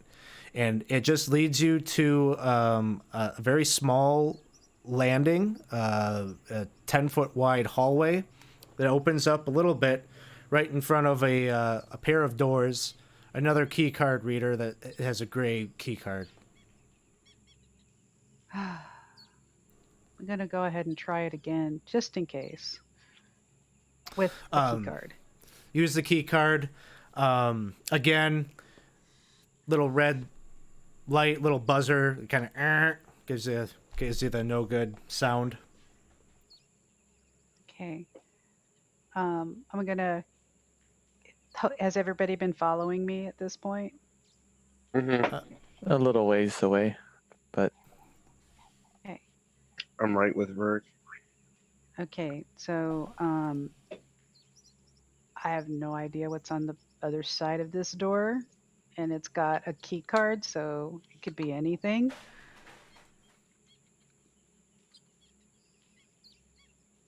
So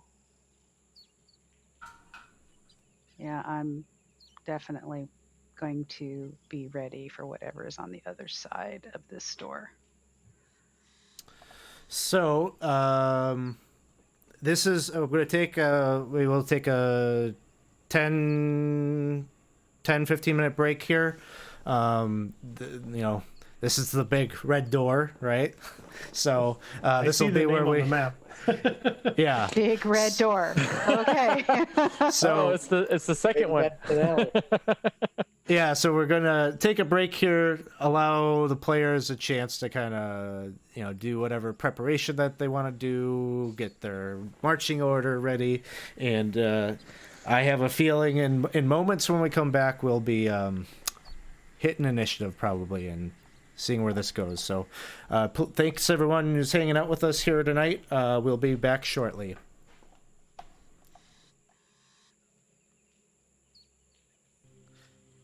Hey everybody, welcome back. We're just taking our mid-game break. Our characters have successfully all successfully dealt with.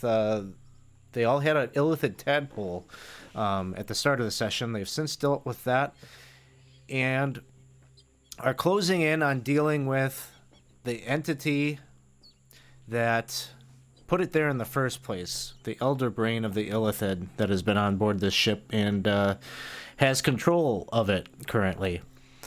They're standing right outside the boss battle doors here and preparing some spells, some things going into the final conflict to be ready. And Krusty, it sounds like you're going to cast a spell that I'm real excited about. What are you bringing forth? 2 brown bears. Okay. I can deal with 2 brown bears. I'm going to do some spell casting too.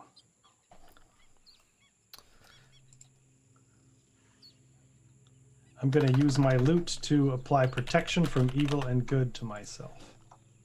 Do some temp hit points. I'm gonna reach into my bag and pull out a very moldy root that's in there and hand it to Mr. Butterbrickle. Mr. Butterbrickle, this may look absolutely disgusting. I was saving this for Garbo, but I haven't seen him in months. I have no idea where he went. This is for you, buddy. It's been with me for about a year or however long since we've been from the island. Last time I saw Garbo, he was crazy and I had to attack him. I guess I'll eat this disgusting root thing. What does it do for me besides make me gag? If you if you roll 2d4, that's how many temporary hit points you get. Oops, it's only 1 d4. I was trying to get Captain Threlton to Max. try and Nice, look at that. Max rolls. Yep. I was trying to get Captain Falcon to, bring over these from the Isle of Dread, but I haven't got a letter back from him considering we've been in space for a little bit. So Must I have don't know got how max that rolls went. because it was so ripe. I'm going to do the same thing. So I'm going to take out my wizened, because I've been keeping it dry, Ryath root, and eat it.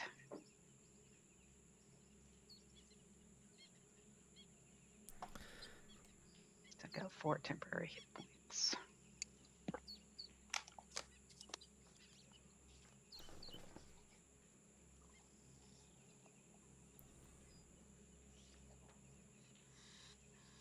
Maybe mold actually adds some power. Who knows? So go ahead and add those to your sheet. Okay.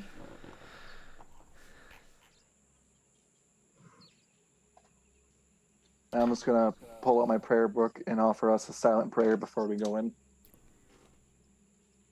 Just hoping for some guidance here.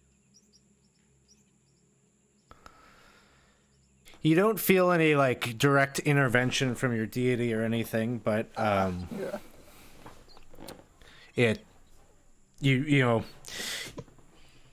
it makes you feel a little bit better. You've been so far away from home. You're just hoping that your prayers can still be reached to your deity so far out into space like this.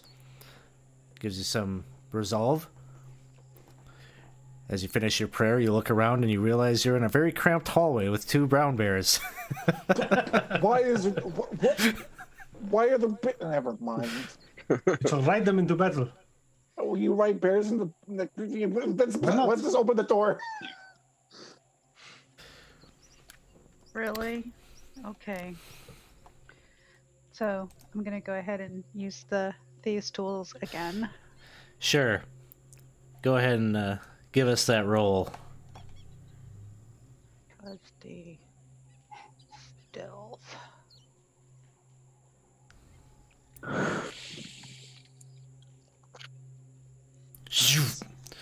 Sparks kind of go flying as you maybe create a short or something that causes the doors to pop open, and Very clutch opening that door. 31. Thank you, Mr. Butterbrickle. Oh god. Oh, it's them. you see as the door opens.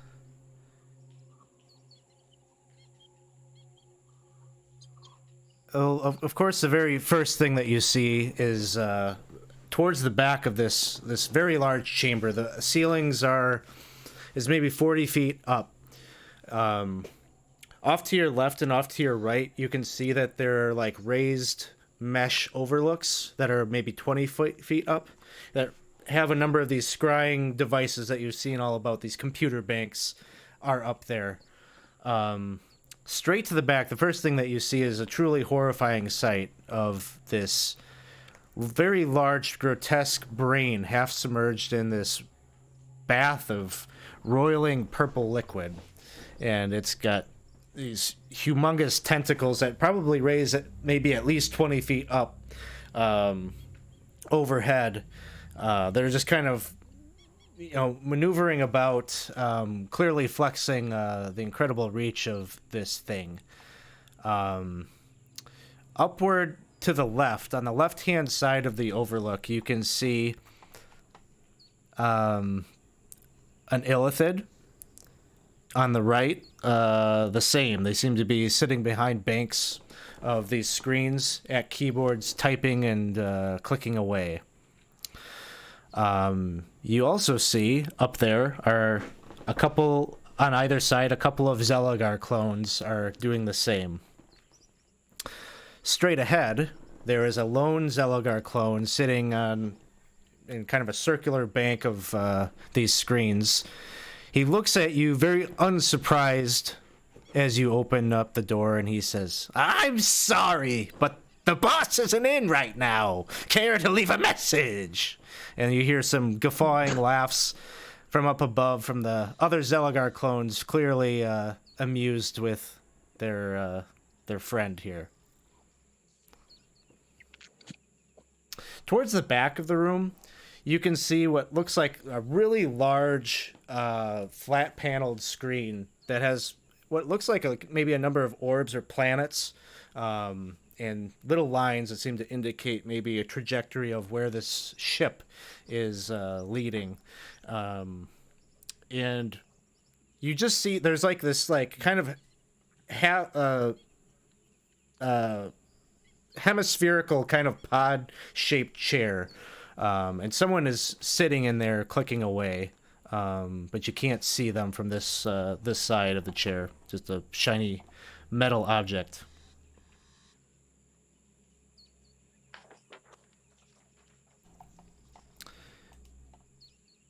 And with that, you can see that the Zelagar clones from up above seem to be moving. They're making their way to the staircases that lead down.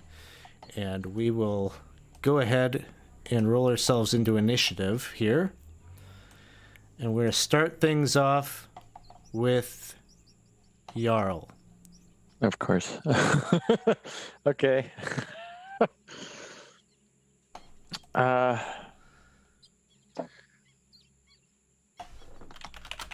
Jarl is going to, let's see, where is Jarl? Jarl's going to, he has a brown bear too in front of him, huh? He does. It's very cramped.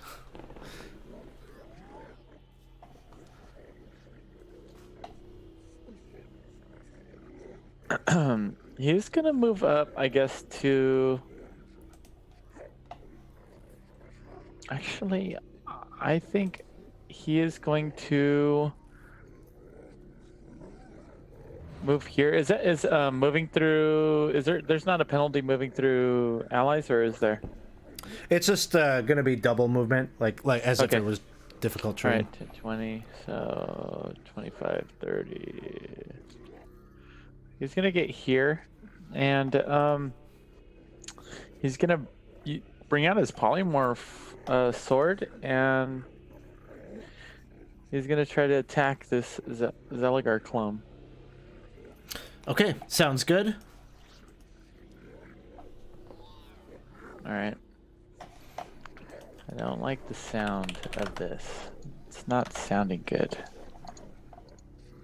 There we go. Polymorph blade attack.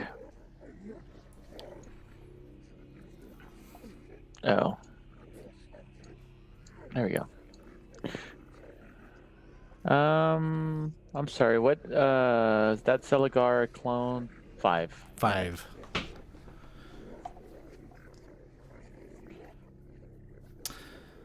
Hits. I could put that polymorph. I could cast it on him. No problem this time. Yeah, as long as you got the charge. Yeah. Yep. I have. Yeah, this one. I have enough for this, so I'm gonna. And he fails the saving throw on that. What does he turn into? He turns into a tortoise with no legs. Just he's sitting in like kind of an office desk chair and just turns into a little turtle that's just kind of slowly rotating around. The Zelgars from the gallery are laughing. They enjoy that little parlor trick. Oh, good. They don't really I'm care happy that well, I care. it's one of their friends or one of their associates, but good, they liked it. So, anything else, Jarl? Yeah, Jarl's going to he's gonna use a key point. Might as well. He's gonna use a key point to. I believe I can move back, and I think I'm gonna move back right now. So I'll move back, and that'll be the end of my turn. Sounds good. You see the pool, that purple ooze starts to like light up pretty brightly, and there's almost like a static discharge that you see kind of crackling around the brain. And as that happens, let's see if I still have these tokens or not. There's just like this shimmering wall. You see these like 10-foot kind of like squares of like it seems like light that kind of start stacking upon each other in front of the brain here. Like right in front of it. Right here, it's translucent. About 20 feet high. Just like you just feel the perception of this shimmering wall of light right in front of it there. And then we turn to Krusty.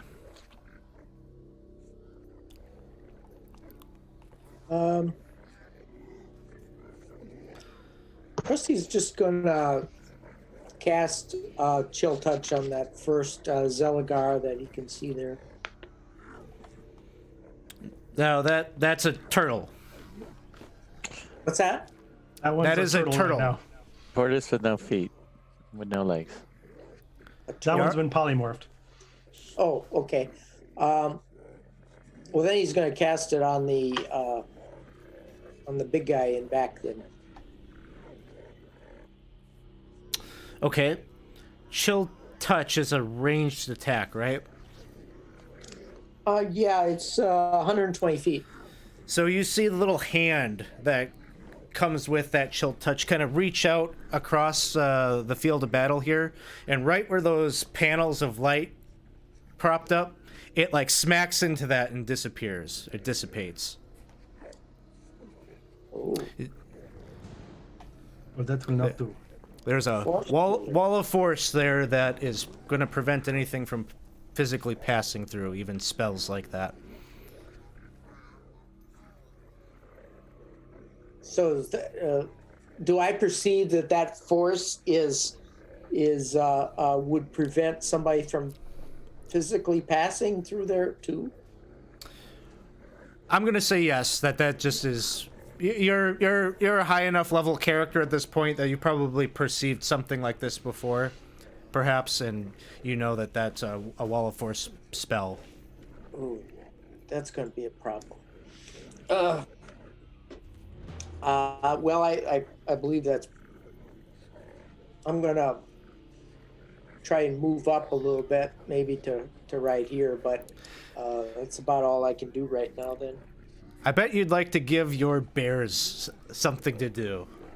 I didn't know it was their turn yet. It's not their turn, but you have to tell them what you'd like them to do.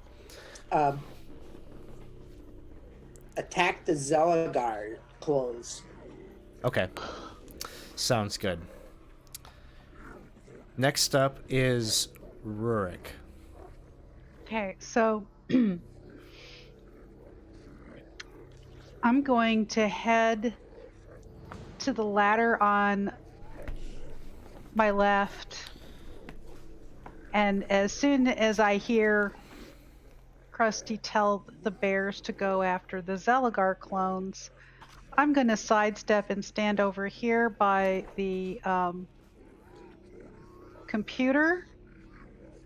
And let me see. So they're above me, right? Yes. Okay. That stairway goes about 20 feet up. It's actually more of a ladder, really, than a stair. Okay. And so I'm going to go ahead and see if I can't use my short bow and hit not one of the Zelagars, but the Mind Flayer that's up there. So, like this one over here? Yep, that one over there. Okay. Sure. Yep. He'll probably from where you're at, I'm going to say you can hit him. There would be a little bit of cover from just the angle's going to be a little tricky, but it'll just be like a +2 to AC. Okay. So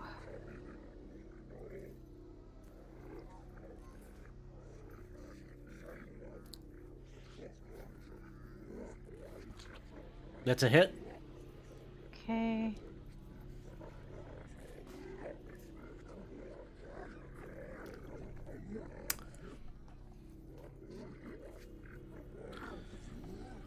And you hit him for 11 points of damage. Okay. Arrow sticks him in the shoulder. He kind of falls onto his keyboard a little bit and shoots a truly vengeful look over in your direction. And I'm just gonna step back and try and hide. All right. Give me a stealth check at disadvantage. Okay. Now, because I have that supreme sneak, I do have advantage on stealth checks when I'm not moving, when I'm moving at half my speed or less, which would be true at this point. So does it just even out, or is it still disadvantage? I feel like if you were in the hallway and you moved into the room, where you're at right now would have been like your full speed, no? Yep, it was. Okay. Gotta try. And here we go. Okay, 22. You managed to sort of wedge yourself sort of behind that piece of machinery there so that you are like firmly out of sight of the Mind Flayer. Okay.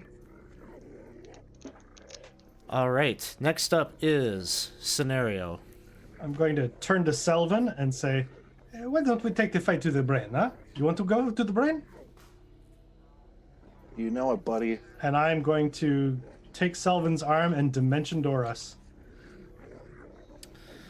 All right. So we're going You're to on the other teleport side. to the other side of the brain to over here.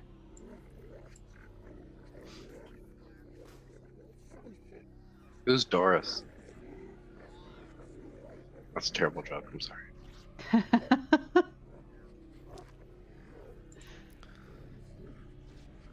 So I can't move Selvin, but he is with me.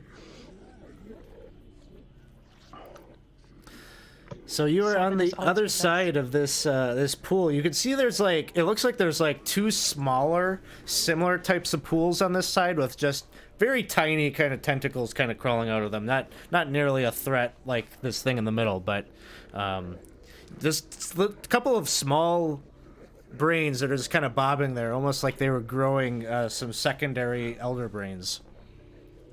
And then with my bonus action, I'm going to give Selvin Bardic Inspiration. Go get him. Go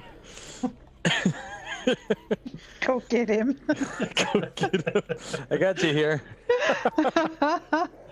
My job here is done.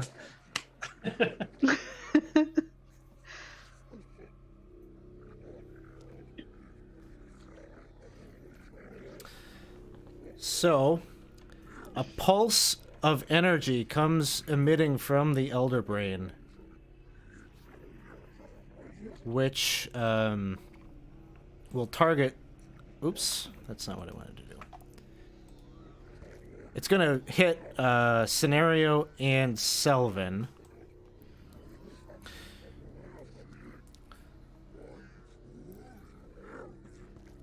And an intelligence saving throw.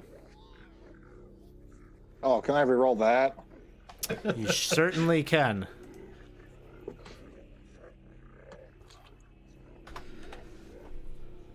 Uh, 17, so nope. All right. You get hit for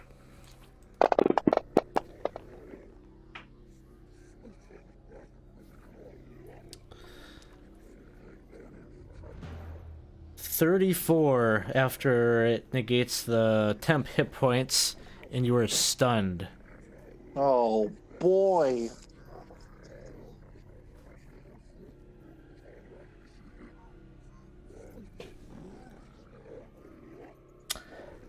At the end of your turn, you can repeat the saving throw to end the stunned effect.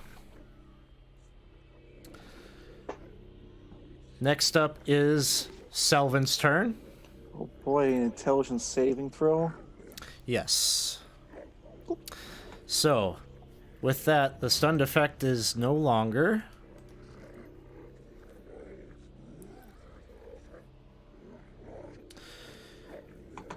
And at the end of your turn, the Elder Brain will use one of its legendary actions as one of its tentacles comes flying towards you, Selvin.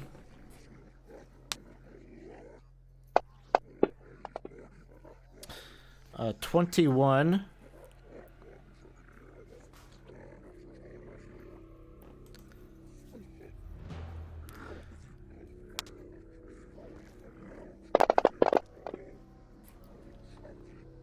"19 points of damage, and you are grappled."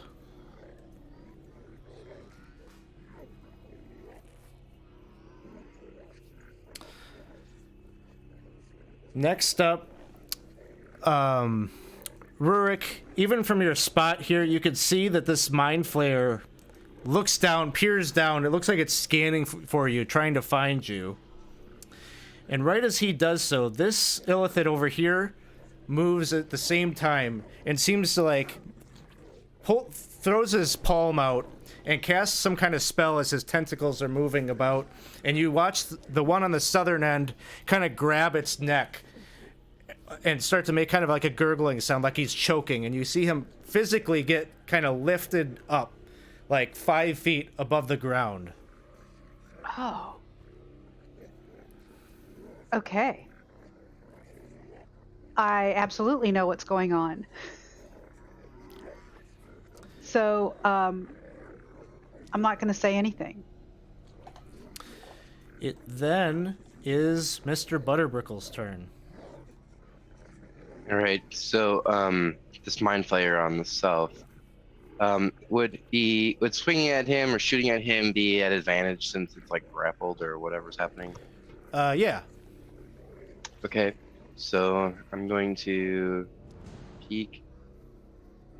Come up like here, face of these. This ladder. I don't know if I can actually see from there. He's in the air, right? I probably see him. He's in the air. Yeah, you got a clear shot at him. All right, and then I am going to shoot my short bow at him.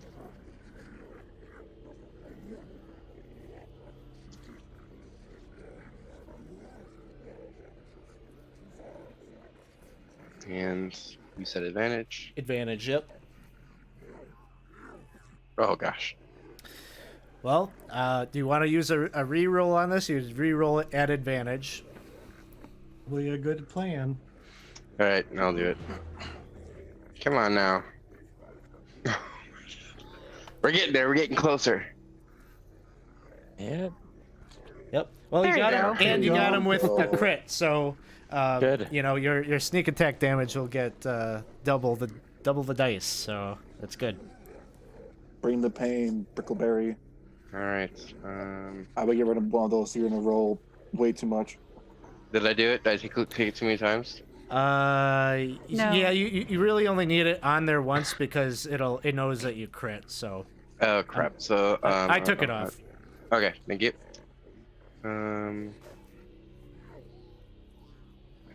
So here's my damage. You also actually Ooh. gave the Mind Flayer sneak attack too. Did I really? Yeah. I will take that off of there. Yeah, so I'm sorry. you absolutely arrow. You know, he's already got one arrow sticking out of his arm from Rurik, but yours lands kind of cleanly right underneath his jaw, and this ooze just pouring forth. He's still alive. He's still squirming, but he's not going to be around to take another one of those. So, anything else, Butterbrickle, Mr. Butterbrickle? No, I don't think so. I always forget that I have my help thing I can do as a bonus action, but I never really know how to use it, so I'm gonna say no.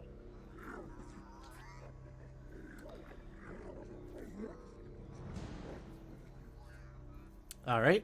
Well, we'll go then. Now the Zelagar clones are clamoring down.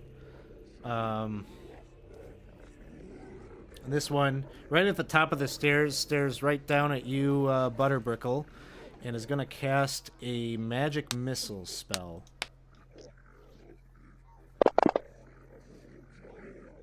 And drops 7 points.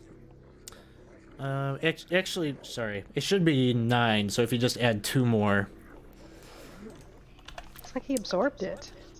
Yes, he's got some temp hit points, we'll eat that up. So I take one damage in that after my hit points. Attempt. This other Zelagar clone over here, same little trick, gonna cast a magic missile at Jarl.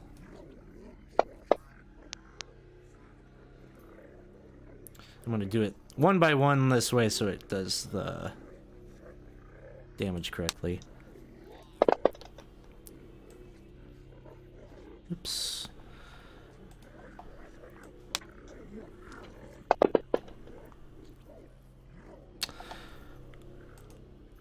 Clone number 3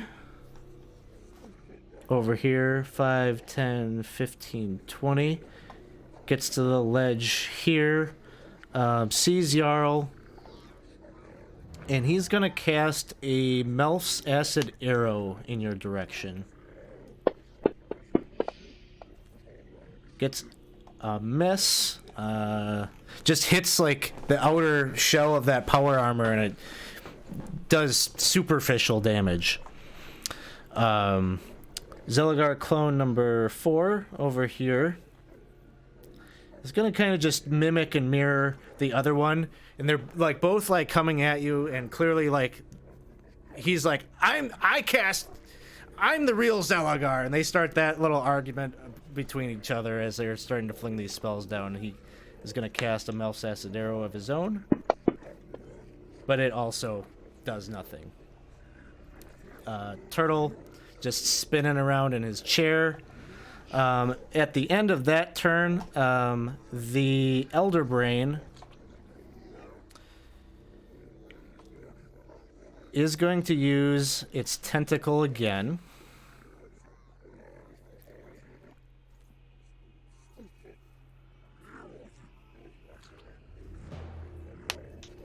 On Selvin. Rolls a nat 1. Oh. This is where I'm glad Corey dropped in the chat earlier, so I can reroll that. No. For being honest, you would Well. probably get the one that automatically hits anyways. That could be. I might be screwing myself here, but gets another shot at it. And it's another one. So, gotta roll a d6. That was meant to be. I'm telling you, meant to you're be. gonna get the Oh, one that no. hits anyways. It could be. Oh no. You just good. happen to always on. have it on me. It's no one Come on. else. First the wyvern, now this. Something Good happened triumphs to the over brain. evil. End of story. End of story. Let's see. What does it turn into? No, so as it goes to like try to hit Selvin, it overreaches and sort of there's a momentum shift that happens to it because it's all connected to itself, and so it actually there's a potential here. I have to do a dex save or dex check, and if he fails it, he's going to kind of flop out of the pool like a fish and be prone here for a moment.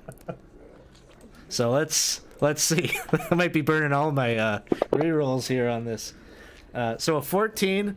I need a 15. So I'm gonna burn another one of these DM rerolls here because Burn them all. Burn them all. let's see. Dex check and makes it. So that doesn't happen, but burn to reroll, so that's a good outcome.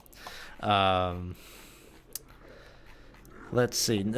So next up, we got the brown bears get to go.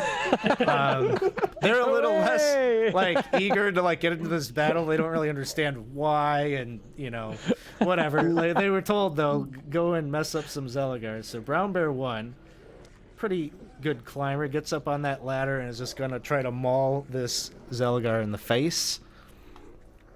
Let's see. Multi-attack. 1 with the bite, 1 with the claw. First one misses. The claw does a bit better, hits with an 18.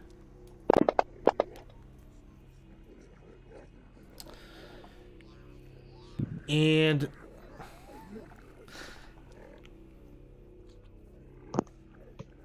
I just kind of like the spectacle of this big brown bear on this this metal ladder clawing at this idiot on the top. We'll have the Zeligar do just a low DC 10 strength check. If he fails it, he's gonna come tumbling down. He doesn't. He makes it. You should still reroll. Use another reroll. So other brown bear. I'll do the last legendary action in just a second, but I want the bear here is gonna go 5, 10.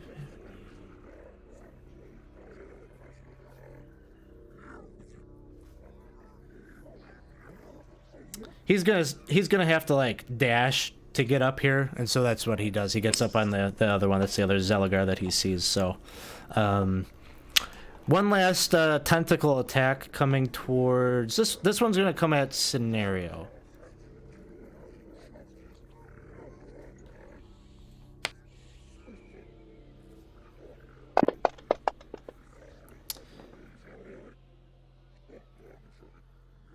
You should have disadvantage from my protection. Okay, so he rolled a 9, and it's not a nat 1, I guess. I don't think so. All right, we're at the end of the order here.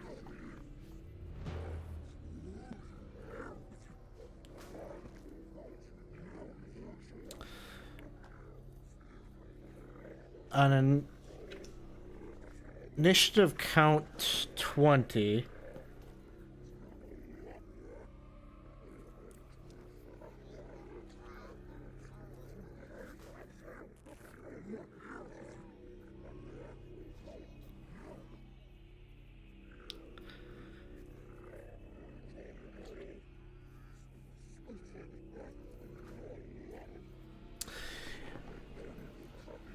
It drops this wall of force that it was concentrating on,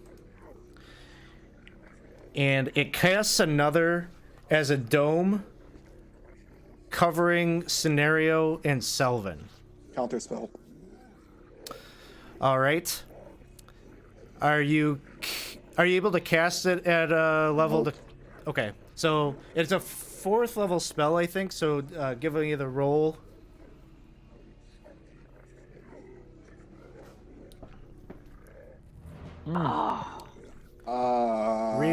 I will.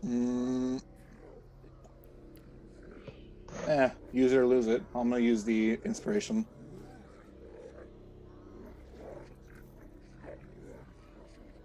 Nope, fails. You've got two rerolls from the chat left. If you use the reroll, you can it'll keep that 2 from the inspiration, but reroll the d20. You might as well. I better be able to do something in this fight, right? Boop. Oh, All right, so now you got it. So So that now- a total of like 23. Yep, yeah, that's more than enough. So there is no active wall of force.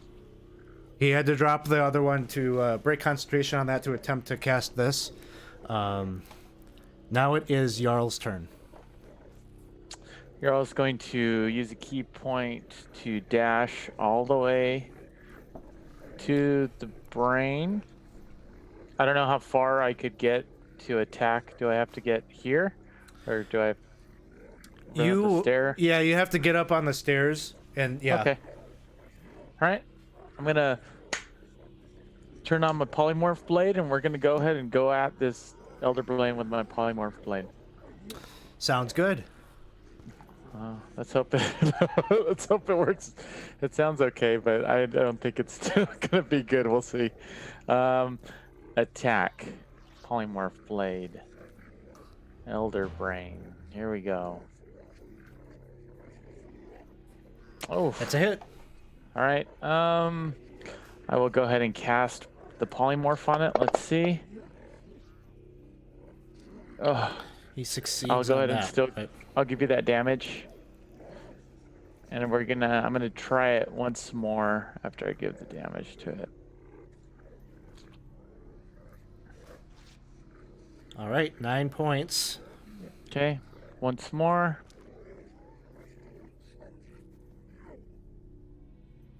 That's a hit. Okay, let's go ahead and cast that. Of course, there's, it's like a brain, right? I know the wisdom's not gonna do well, but whatever. I'm trying anyway. You got the battery cells, why not? Jarl's going, oh! And here is the damage. And I feel like I am gonna fill it this next round. All right, 13 more to the Elder Brain. The first I stand there. slices into its brain, and it's depositing some more goo into the pool there. But these are superficial cuts. It's going to take a bit more. Anything else, Jarl?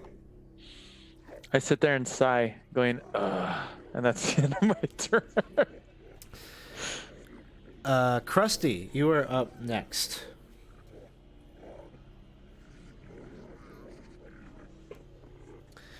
If you are talking, you are muted. No, I'm. You should be able to hear me, right? Yep, We can now hear we you can. now. Okay. Krusty gonna move over here. He's gonna cast Wind Wall on the Elder Brain.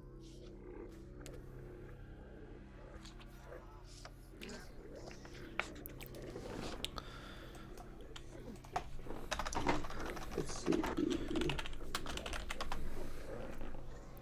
Am I supposed to cast a sort of a, A wall of strong wind rises from the ground at a point you choose within range. Oh no, I can't. I can't cast that one. That was a concentration. I can't do that one. Okay, yep. Don't want to lose those bears. They're No, I doing can't. good work. Can't lose the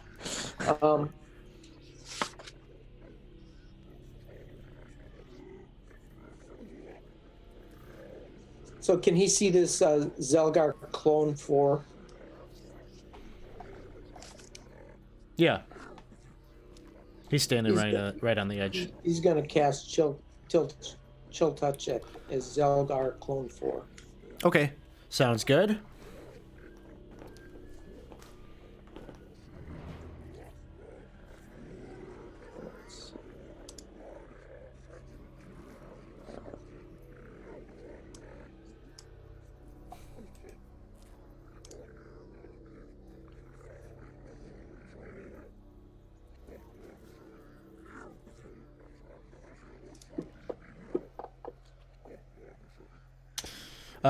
Yeah, 23 will hit.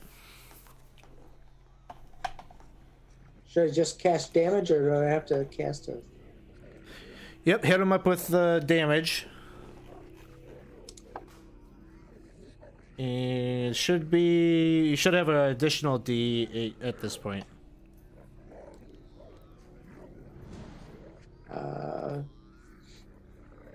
D8. Yep, your cantrip gets a little bit more powerful at level 5. Okay, so total of 13 points. He is still up. Anything else, Krusty? If I can, I'm gonna hide right here, if so that the Elder Brain can't see me. Okay, you're trying to kind of crouch down and get a little bit of cover. Yeah. Sounds good. Next up is Rurik. Okay. So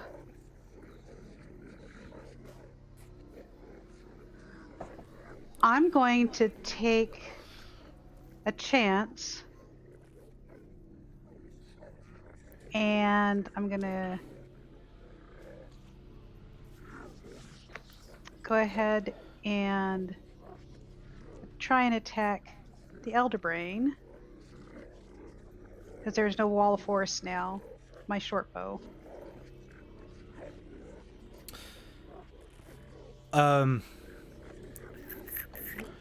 That'll hit, and you've got sneak attack because Jarl is there. And I also have sneak attack because I was hidden. Not from the Elder Brain. Ah, okay. Then sneak Other attack, things, yes, but not the but Elder not Brain. from the Elder Brain. Okay. And okay, now I put the sneak attack damage on me. Is that on me? Yes. Yep. And that was the roll. So 24 points. You sink an arrow into his gray matter there. So that was your action. Yep. and I'm going to go ahead and try and hide again from right where I'm at.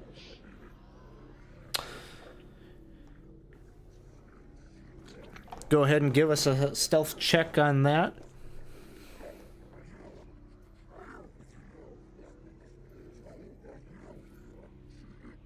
And from most things, you are deftly hidden. Except for the Elder Brain. Scenario, it is your turn.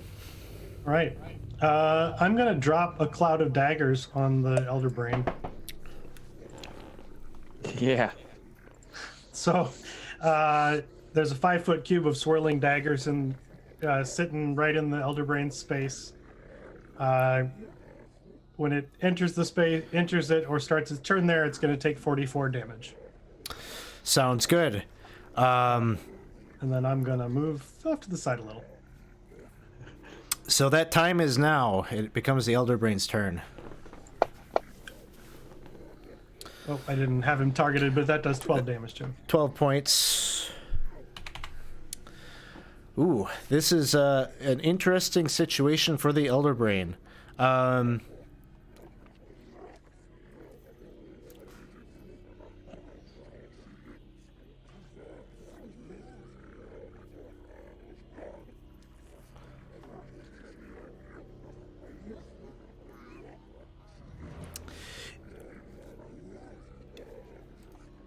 Let's see. It needs to do recharge.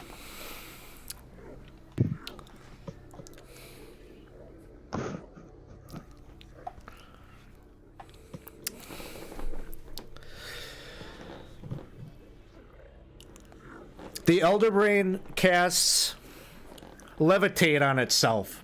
And just counterspell it? Okay. Counterspell is always one of those things, you know. It's like Magic the Gathering. You gotta be like, counterspell. You got it. You have to say it before. Exactly. So levitate, I think, is like a level 2 or something. I think it's it's going to be automatically. It is a level 2, yeah. Countered. So, so that will end its turn.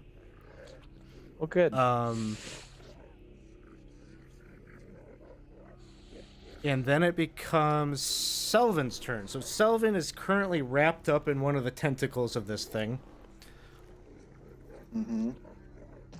I mean, if I'll break out of it. What else am I going to do? Heal myself? I'm just going to get damaged anyways. I'll try and break out of it. Okay. Just wail on it. I am too far away from it. You're not too far away from the tentacle. Let's see. The number for that one is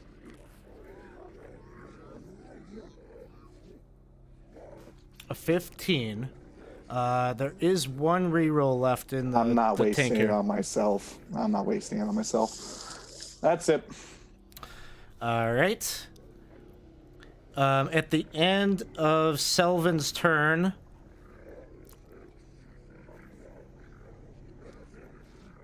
he's going to use a legendary action.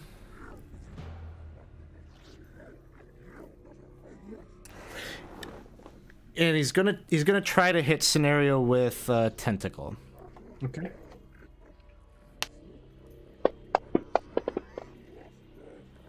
And a 14 will miss. I'm really happy that my loot has that protection spell. Yes.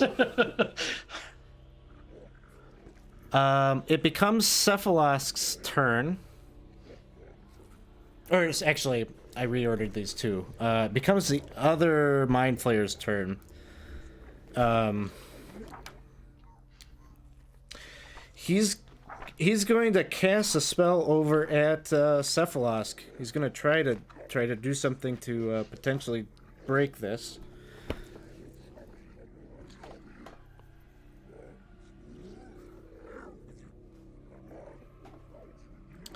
Spell which Cephalosk will have advantage on. And he makes his saving throw. It then becomes Cephalosk's turn.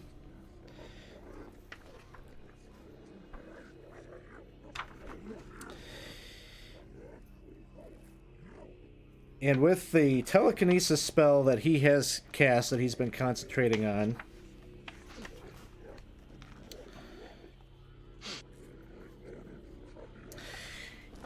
he's going to move the Mind Flayer up just a little bit and then spike him downward and cause him to take some fall damage here. So 8 points, which is enough to kill it. So he just kind of like turns him upside down and like pile drives him into the metal floor. That is my favorite Mind Flayer. That's wonderful. The Elder Brain is going to take another crack at trying to hit. He's getting all cut up by these razor blades. takes another shot. Again, yeah. A 14 won't cut. Nice. You're going to have to try harder than that, Big Brain. The chair up on the dais there in front of the computer screen swivels around. Uh huh. What is it? Oh boy, Yeah. it's one of those. You see an illithid that is gigantic. Even it's sitting, and you could tell that, you know, much larger than any of the other illithid that you've dealt with, and its tentacles has many more of them, 6 in fact, and they drape all the way down its body, kind of dangling there down to the floor. And he seems to be, you can't really understand what he is saying, but he's verbally talking in a language that I don't think any of you understand. He's some kind of monologue that you know you're maybe saved from because of this other language that he speaks. But he's lecturing Cephalosk on the betrayal and blah blah blah. And as he does so, he casts a spell.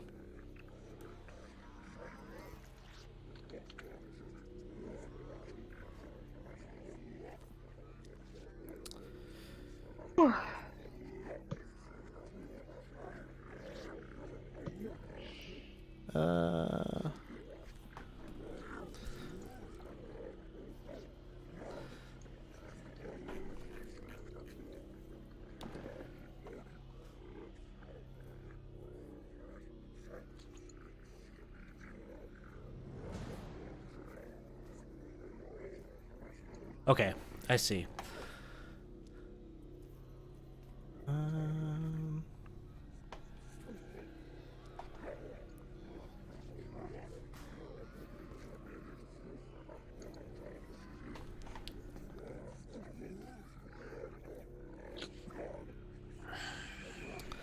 So he makes a spell check contested against Cephalosk's strength. He's also going to attempt a telekinesis.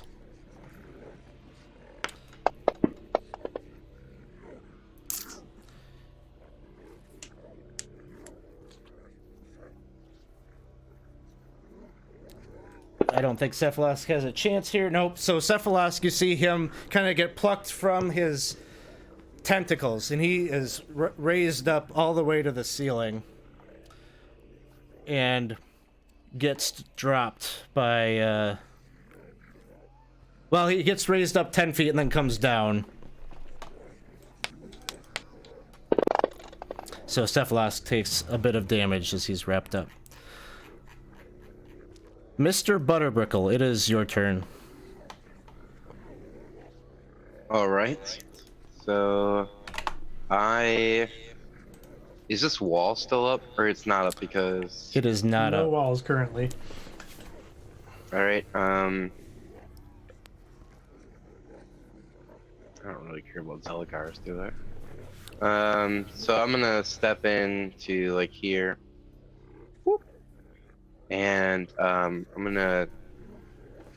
So the Elder Brain, it's like in glass, so I'm not really shooting at the Elder Brain. I'm trying to like break the No, glass. it's not in glass. It's You can shoot exposed. it. Okay. So I will shoot at the Elder Brain. Excellent, Mr. Butterbrickle. Alright. Shurko. Elder Brain.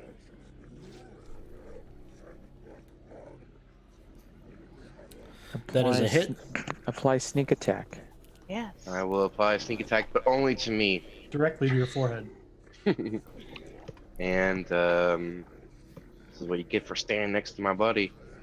Yeah, that's what he gets. 23 points to the Elder Brain. Lots of wounds opening up. I'm still a little scared, so I'm gonna bonus action hide. Just gonna try to blend into this stuff over here. To the Well, you bear. you just stand next to a brown bear, and generally you're not the thing that people look at. So it's a good strategy. So yeah, you go ahead and give a stealth check there. All right.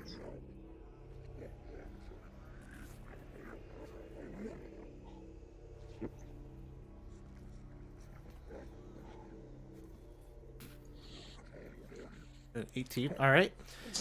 At the end of your turn, the Elder Brain is going to attempt its final tentacle attack here for the round on scenario. That time it I already used my reaction. I can't do anything.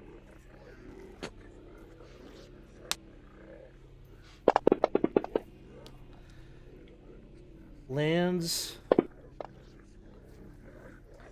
Got the con save, but some damage is brought into the mix here and grappled. Right along, you and Selvin are kind of buddies there, kind of looking at each other. Who's going to break out of this first?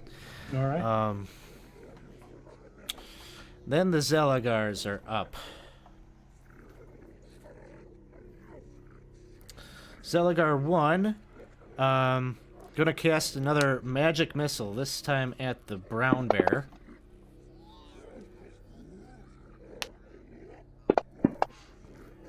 Bernard, no. This one's Bernard. Sure. The other one is Bertram. How did you know? Oh, speak bear. that's cheap. You can't call it Bertram. I won't attack it because I feel like I'm wailing on my dog or something. Oh, Sneaky defense. I like it though. Perfect. It's a good name. That's the other one. Let's all change our names. They're all Bertram. No, I'm Bertram. I'm the real Bertram. I don't need to be the original Bertram. I'm still Bertram. Bertram 1, Bertram 2. So bears are Bertram soaking 1.5. up some of that. The Zelagars are just very preoccupied with these bears, so that is what they're doing. This one is going to try another Melf's acid arrow over at this bear. Misses. They're not very good with that spell. That's good. Let's keep that going. This other one shoots at brown bear 2. That one will hit.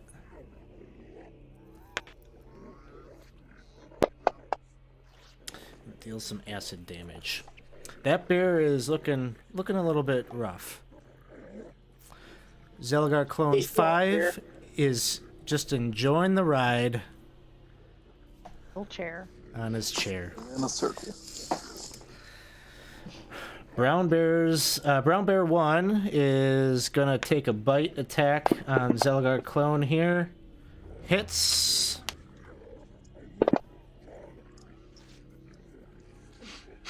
Heavy damage, gonna get him with the claw. Critical hit. Oh yeah. All right, there. That's enough to take him down. And then the bear just runs up there 5, 10, 15, 20, 25, 30. Gets in the face of Zelagar Clone up here. Brown Bear 2 on the southern end. Bite Did he attack. do his 2 attacks? What's that? Did he do 2 attacks? Yeah, he did. Yeah, he did. Yeah. He killed Oh. that Zelagar. This one takes its bite attack, misses. Second attack with the claw also misses. Oh, He's getting beat up, taking all that pain. It's interfering with his attacks, maybe. So initiative count 20, the lair action.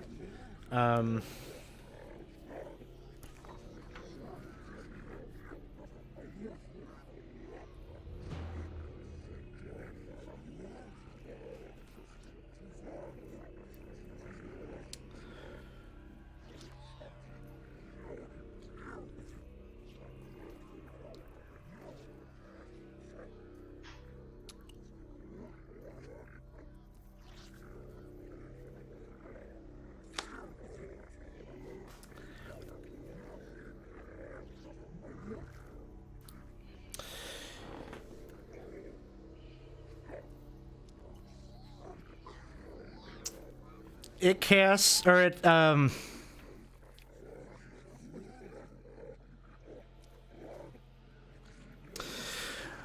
it's using an ability that's going to affect you, Rurik.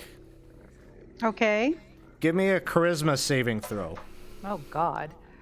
You're super charismatic. I am totally charismatic. You are. Yeah, the you pinnacle are. of charisma.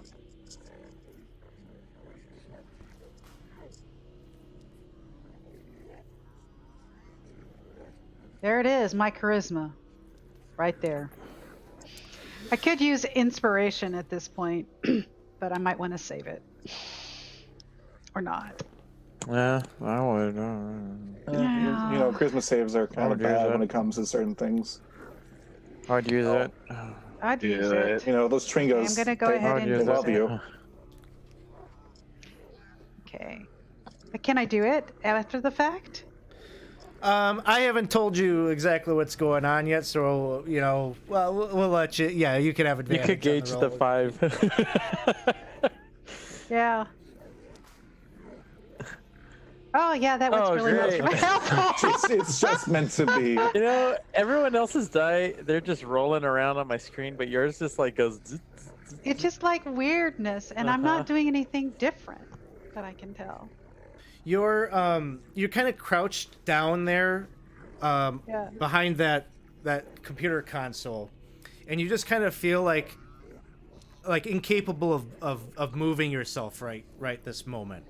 Like Oh, you're kind of great. being locked down by the thing. So you can repeat this again at the end of your turn to try to get like kind of unstuck from that. Okay. Jarl, it is your turn. Jarl's turn. Jarl is going to. Yeah, Jarl's gonna attack. Why not? Let's try this. Jarl's gonna try to stun the Elder Brain. Please. That'd be pretty cool. Yeah, we'll try our best. All right. I believe in you, brother.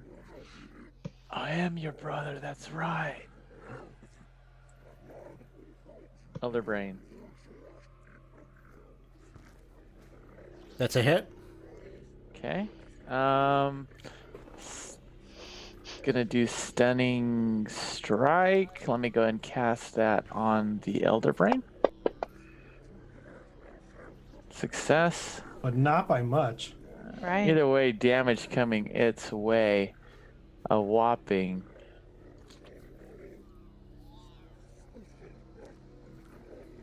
10 points. Let's try that again. Elder Brain. Stunning strike. Cast. Oh, it Fails. failed. It'll use a legendary. Good. Let's go ahead and get rid of Resistance. those. That's one. Let's get rid of them. Yeah, it's a good thing you have 2 more tags there. It still gets damage, correct? Yep. Yep. Okay, great. Here comes the attack.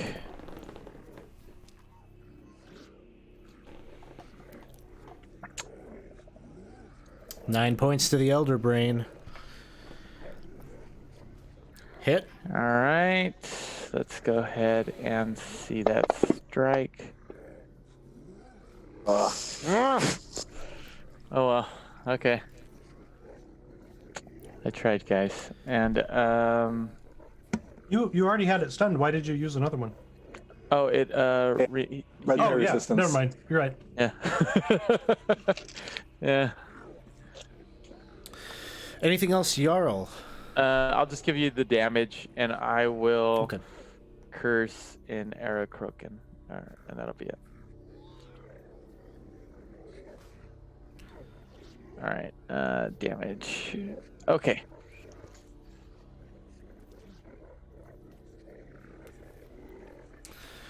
All right.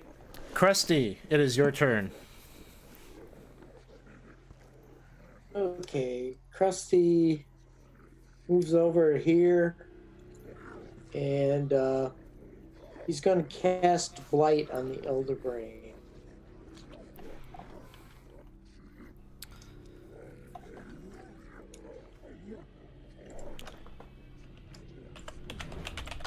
All right. Bring the pain, Krusty.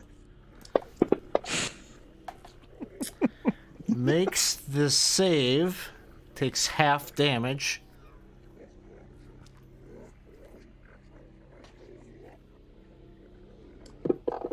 Oh, still a good amount.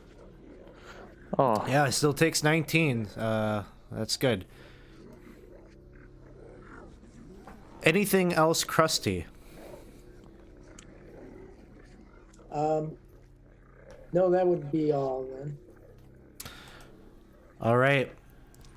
Rurik, at the end of your turn, you could do that charisma saving throw. But right now, I feel like I can't really move, right? That's correct. Does that mean I can't do anything, or I just can't move? I'll say you can do some like limited things, but you were what, attacking with a bow? I was attacking with. I'm gonna say that's a little bit too extraneous of an action to be able to take, but if it's something like maybe pulling out like a healing potion or something, you know, you're just fighting against what this control that you have over you right now. Okay. It's not full control, but it's stifling your movement a bit. Okay, so I'm gonna go ahead. So can I use a spell?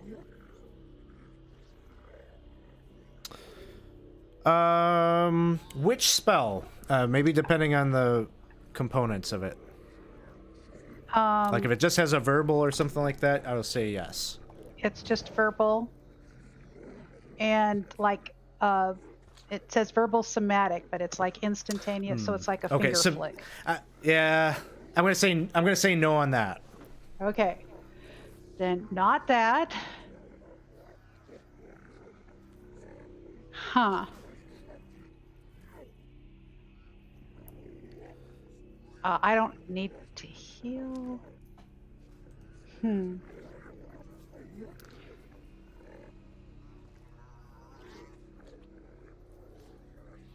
I really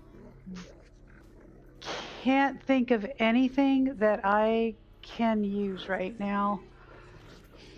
Or do. So go ahead and do that charisma saving throw. yep.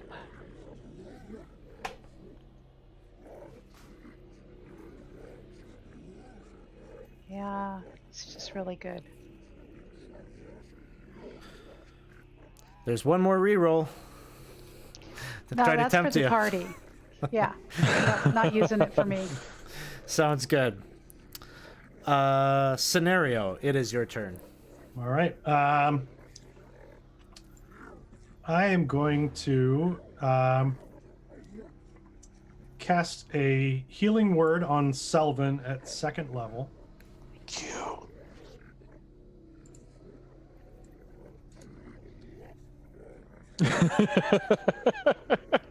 thank you. Heal you for 10, which should have been applied. And then I will viciously mock the big brain. Yeah, you will. Hurt its feelings. That's right. Hurt its dumb brain feelings. Oh. That's right. No, it succeeded, so that should come back off. I saw the success and got excited, but it wasn't my success. It was his. That's success for you.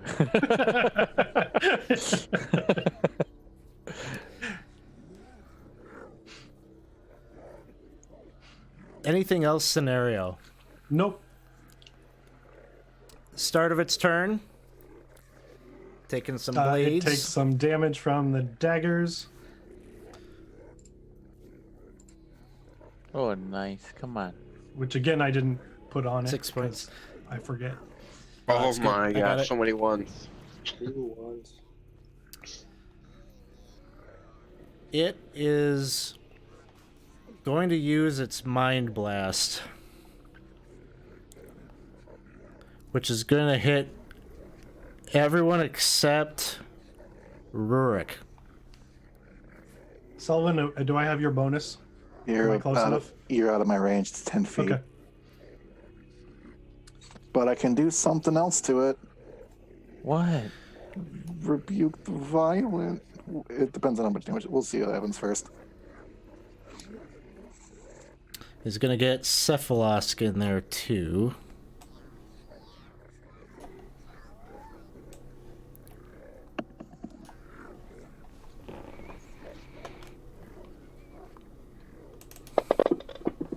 Oh, whoa, whoa. Oh my god, this is gonna hurt me. We'll apply. Oh. And I'm stunned again. Oh, I can't even do the thing.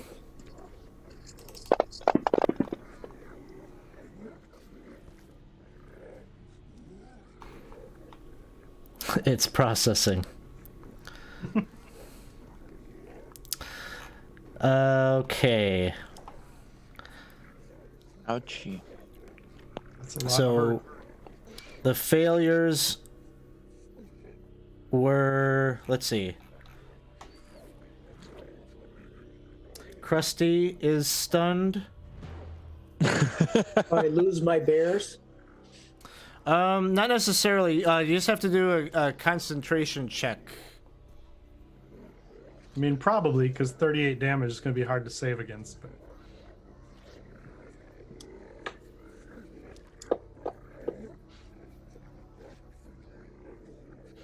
And he did. Oh, I did I think constitution. Yeah. No, that's right. That's. I think You did that's the right right. thing. I think you got it. Yeah. Let's see. Who am I Save my missing? bears. Jarl. Jarl. I think that's everyone that failed. You have me as double grappled. You didn't put me as stunned.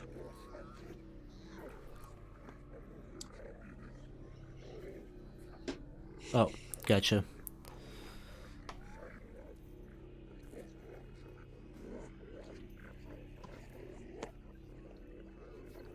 Let's see. Did who else? Butterbrickle? Did Butterbrickle make it? No. Nope. Oh, I didn't realize I got hurt so bad. Did. Be a good time for the Elder Brain to go into a montage.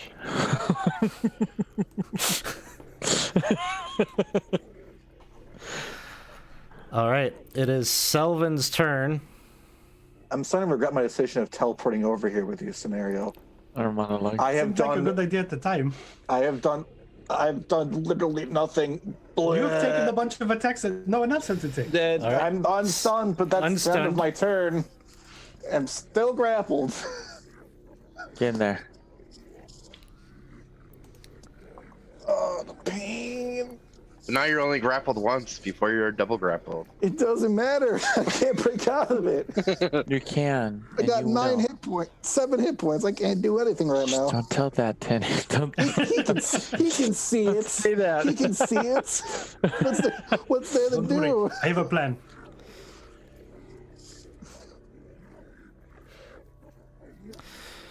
Cephalosk casts a. He's being choked out by this telekinesis, but you see him. He's able to reach out an arm, and unfortunately can't quite get the Elder Brain in there. But he's gonna.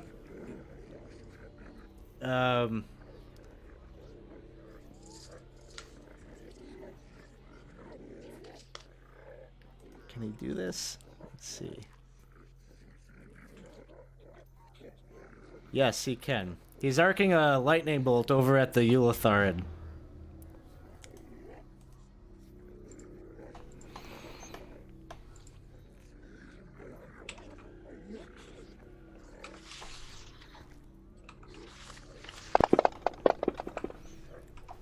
Which he actually fails, so... Oh. Takes 22 points. Has to make a con check here. And loses control of the telekinesis. So Cephalosk breathes, stands back up. And that is that. At the end of Cephalosk's turn, the Elder Brain is going to use a tentacle to try to hit Scenario.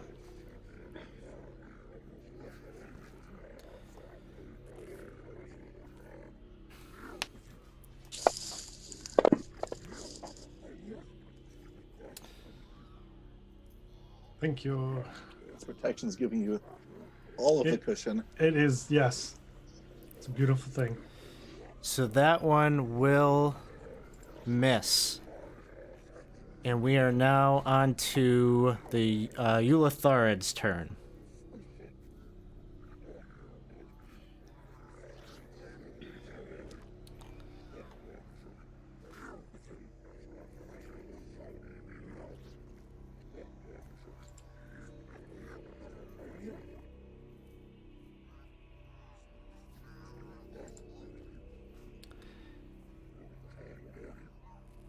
Goodbye. He's going to, his tentacles start to kind of wrap around your head.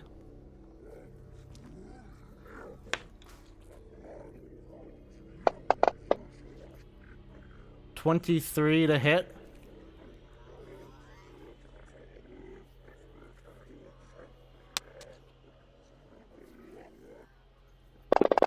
And goodbye, guys. Yep. Who knew? Could save everybody else. I can't save myself. It's a horrifying scene to those, even though you are stunned, you can perceive what is happening as he rips open his head and devours the brain before you. That really fucked up my plan. Rurik can't move, but is like screaming at this point in rage. Mr. Butterbrickle. So I guess I should just keep taking shots at the Elder Brain, and you were stunned from the psychic blast or the mind blast. At the end of your turn, you'll do intelligence saving throw to see if you can break free of that. Oh god, that's not what we want.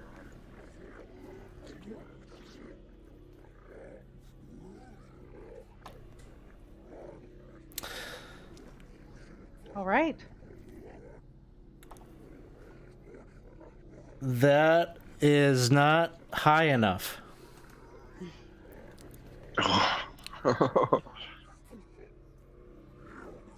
So however, hold on. You rolled the check, not the saving throw. Your saving throw should be 18. Yeah, you're which a rogue. saves. You're proficient in this. Yeah. No. Yeah, okay. I was gonna. Yeah, let's take the first roll. You just didn't have the +3 on there, so. Oh, I see. Yeah. So at the end of your turn, the stun is no longer. Okay.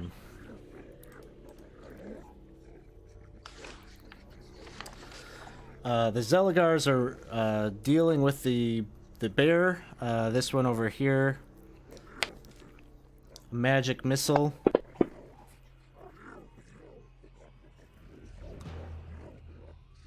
And its last magic missile.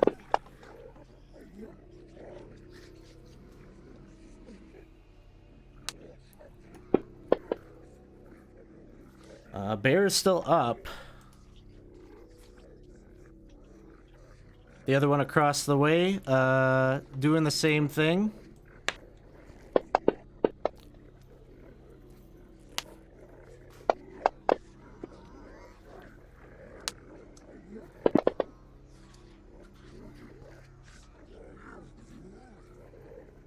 And that bear is still up. Number 4 over here is going to try to take out Brown Bear 2.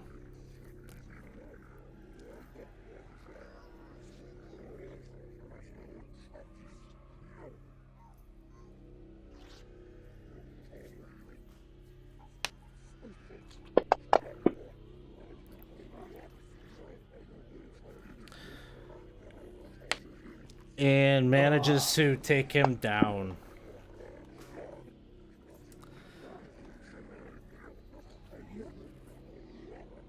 But Brown Bear 1 is up. Gonna try to take out the Zelgar clone on the other side. A hit. Deals 6 points, and then it attacks with the claw. And misses.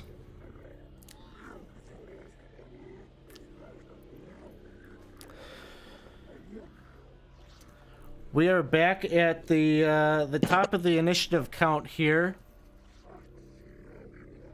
All right. Mr. Butterbrickle, give me a charisma saving throw. Oh, I can do that. That's the thing I'm good at, right? Oh, it's I'm sure. worse. Oh, I don't know why I was at advantage, but the first one looks better than the second Yeah, one. So I yeah. like that. You. I'll take that first one there. You got it. So nothing happens to you. Jarl. Jarl's. Stunned. Yeah, his eyes are open wide though, looking at Selvin. Do you have a monk way to get out of this stun? I wish I did. If I did, I would have been like, "Oh, key point done." Yeah. No, I don't. I'm not able to. I have to do it the old-fashioned way, which is an intelligence save. Is that what it is? Or what is it? Intelligence saving throw. Yep. Okay.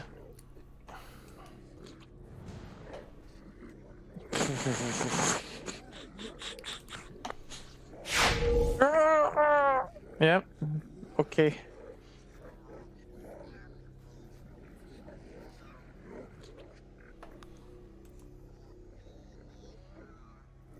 Of course, I just screwed something up here on the stream. I apologize to the people hanging out with us. Hopefully, I can fix that. We're all gone.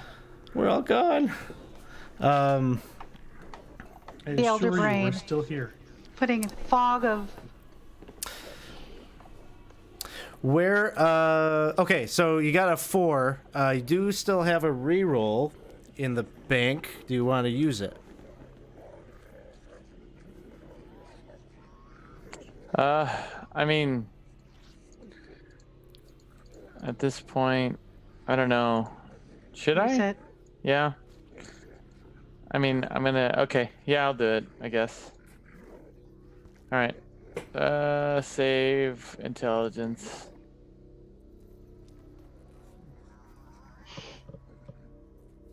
Mwah. Yo's eyes are opened up a little wider. Sounds good. Krusty, you are up. I think Krusty should be stunned and not grappled. Yeah, I'm not sure why that did that. Sorry. Krusty, intelligence saving throw.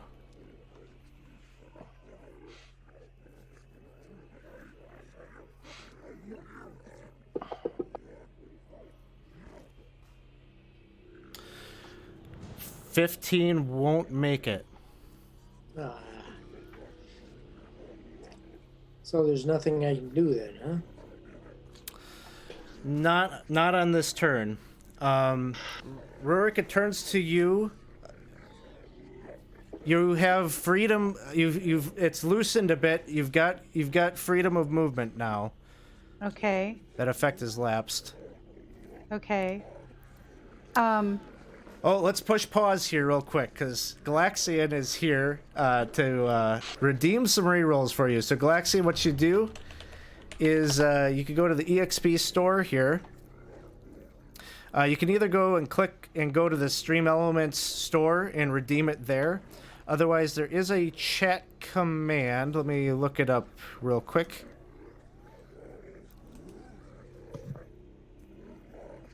And Sith Lord Dave is here. The resurrection that we desperately need. Dave is here, man. Regurgitate the brain.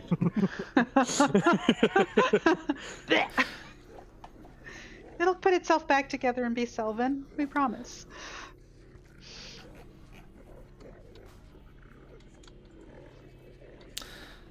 Let's see.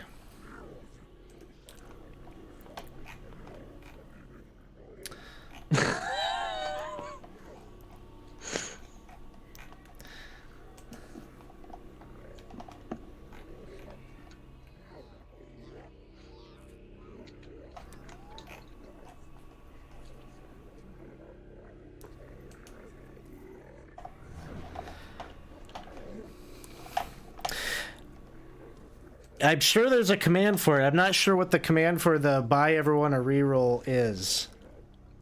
If you just go to the store, you can actually click. There's a button that says redeem item under each of the items that you can purchase. And yeah. All right, I see that, Sith Lord Dave. And we'll resolve that in a second here. So, okay, we'll wait to see if these rerolls come in, but Rurik, it is your turn. Okay. I really want to kill the Elder Brain. But more, I want to kill the Ulatharid. I felt like we needed a woo to celebrate the resurrection, so I think so too. Yes, I think that's so good. too. so I got us one. I don't deserve it. We got the woos are incoming. Thank you for the subs. Selvin does.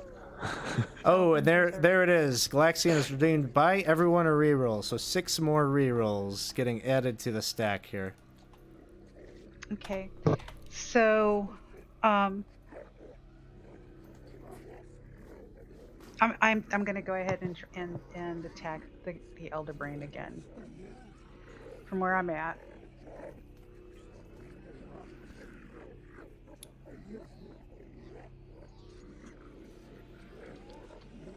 Actually, there's nobody near me right now, right? Nope. How high is the Elder Brain? I mean, it's just in that pool, so it's not. I mean, he did smoke a lot of weed. Very. Yeah. College. Cool. College, yes. But Okay, so the closest I can get to be next to somebody is actually going over to Mr. Butterbrickle. So I can do that. I'm still kind of by the dust by the turtle. Obviously, Zeligar is going to see me, but I don't care. I'm going to head and now attack the Elder Brain. It better hit. that is a hit. Okay.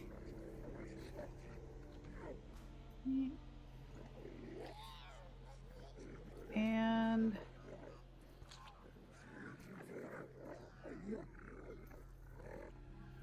28 points to the Elder Brain.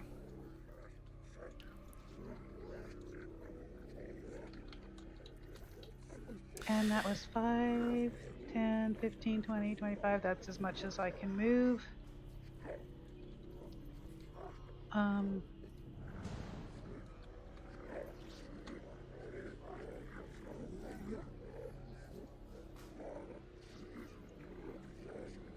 So that's what I'm going to do.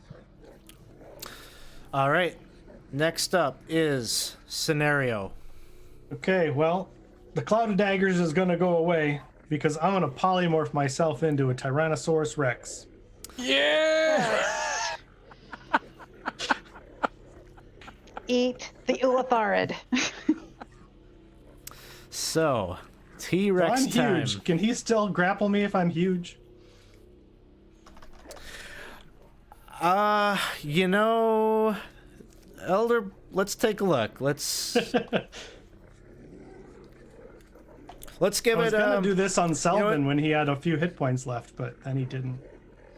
I'm trying to see if I can get this T-Rex onto the combat tracker where you could actually manipulate it. I don't think so. Let's just go, we'll have to go kind of old school, if you can Sure. pull that up or whatnot. I have it on D&D Beyond here. That's so I can- perfect. Sure. We could do that. So let's say, like, kind of as a free thing here, as you polymorph, let's say like a kind of like a free contested strength check. With the T-Rex's strength? Yeah. Okay, so this is at +7 then. So I got a 5, so you already won. All right. Yay. Then with my move, I'm gonna move into here, and I'm 3x3, so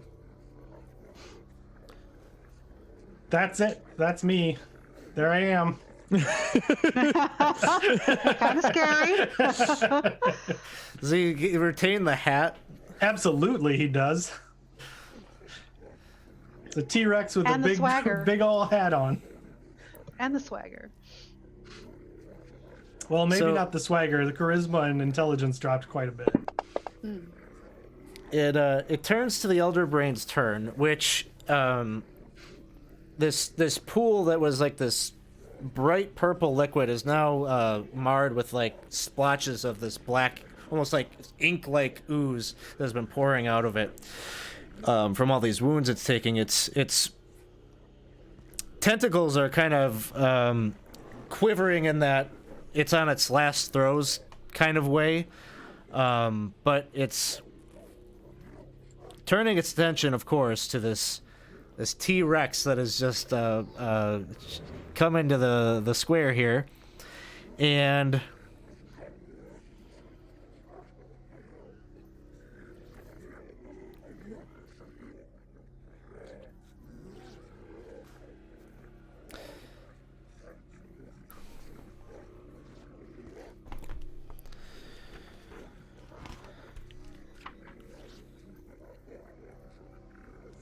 it's going to try to cast Dominate Monster on it.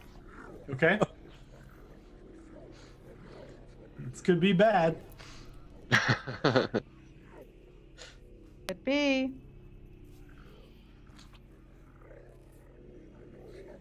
So what is it? Charisma or wisdom saving throw. All right, this is at a +1. Reroll. Reroll. It's true. You got I'll 6 use of a them. reroll. Oh man. Yeah. I'm supposed to be dominated. Great. Well, you got a whole turn to break that concentration before anything too terrible happens here. Yeah. So that is his turn. So, what is the effect of dominate specifically? It is. Can I do Let's- anything other than what it commands me to do? While the creature is charmed, you have a telepathic link with it as long as the two of you are on the same plane of existence. This link, you can use this to issue commands to the creature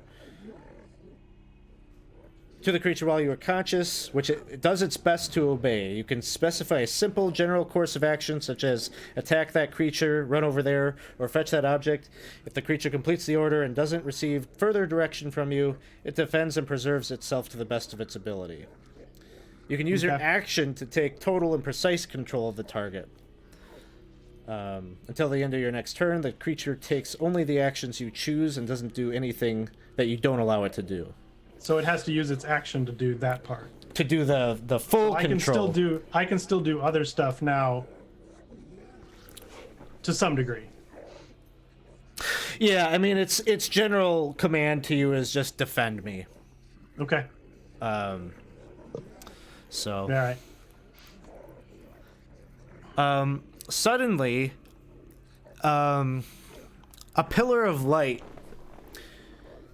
kind of centralizes right over by the Ulatharid, right where Selvin's body is. Well, rather next to it. In a new, the resurrection isn't coming and reviving Selvin's body there. He's getting a Jesus moment here. He is come again. This is the second coming of Selvin, and so.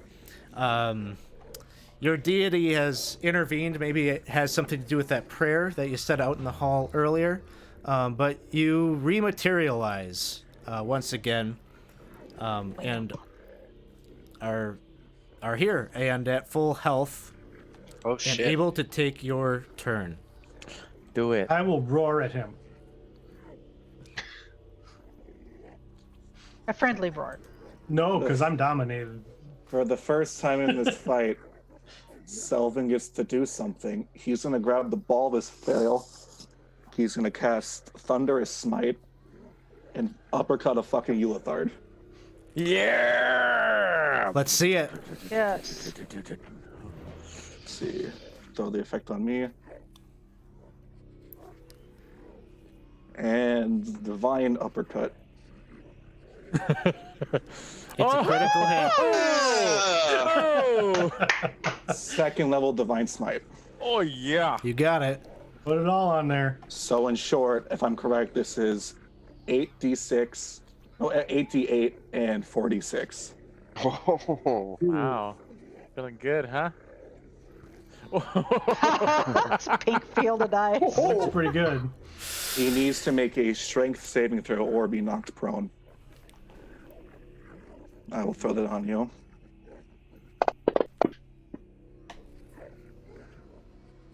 He's saved. Oh my god. Hold on. Why has he got that? Oh.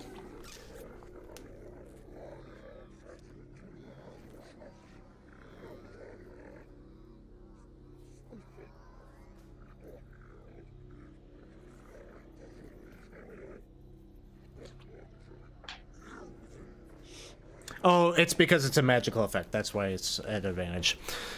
Hey, Alex. Yep. I'm not dominated Okay. because I'm immune to charm effects from the protection. Whee! Oh, yeah. That protection would extend to the creature. So, yep. Yeah.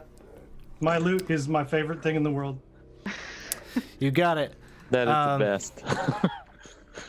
You're just pretending. So, Selvin, you managed to. I still roared at him though. Yep. So, Selvin, you swing at it and hit it with this holy light right after the divine intervention here has brought you back. That was just your first attack. Yeah, I got 2. You sure Uh-oh. do. And second hit. And another Divine Smite just because.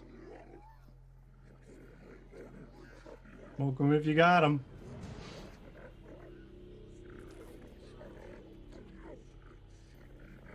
Take that, you dirty rat. So in short, a total of 78 points of damage. Wow. Yeah, he stumbles backwards, having seen this. He's just almost kind of like pawing. He has to take a moment to stand back up. He spits out some of your brain. That was the old brain. Yeah. This is the new The brain. That new one's brain expired. is perfect. Working good. That is everything. At the end of Selvin's turn, the Elder Brain will attack the T-Rex.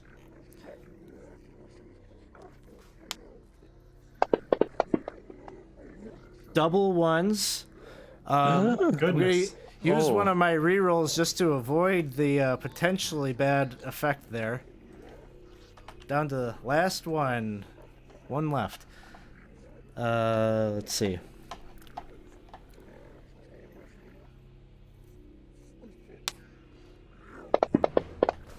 I guess I really shouldn't be rolling it against that token, but a 12? A 12 would just miss. Okay. It has an AC of 13. So next up, thank you for the cheer. Oh, Scott, your character scenario or Char is running around chasing Zelagars somewhere with tidal waves, pushing them backwards all around in the 7th level. You've flooded the whole 7th level at this point. Unlimited tidal waves. Unlimited tidal waves. Cephalosk is up.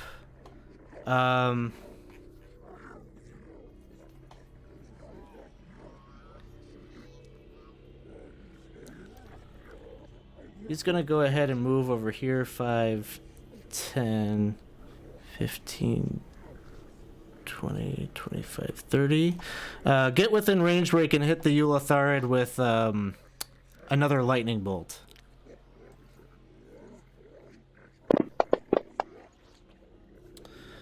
Makes the save, take half damage.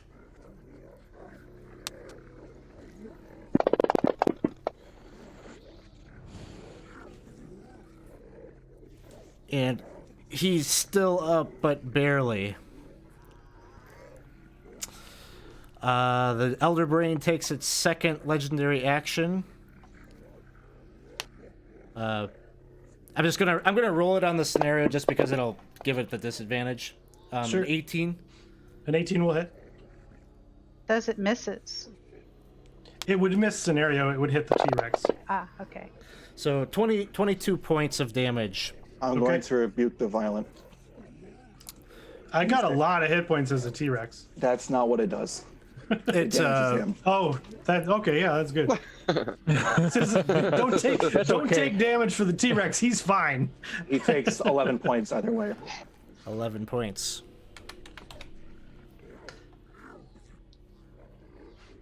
All right. The Eulotharid's turn.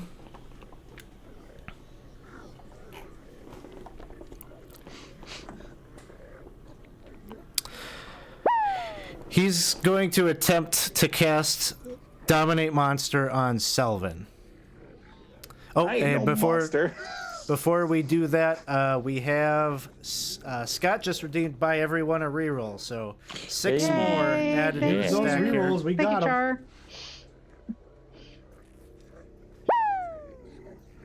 Oh, but he also bought me one. What? I don't know. 6 rerolls on your side to 1 on my side. I think that's a good deal. Agreed. No. So he's casting. Got 11 rerolls. Burn them, folks. Oh, don't worry. No, I'll be burning them Reroll everything. because I'm not gonna get out of this stun.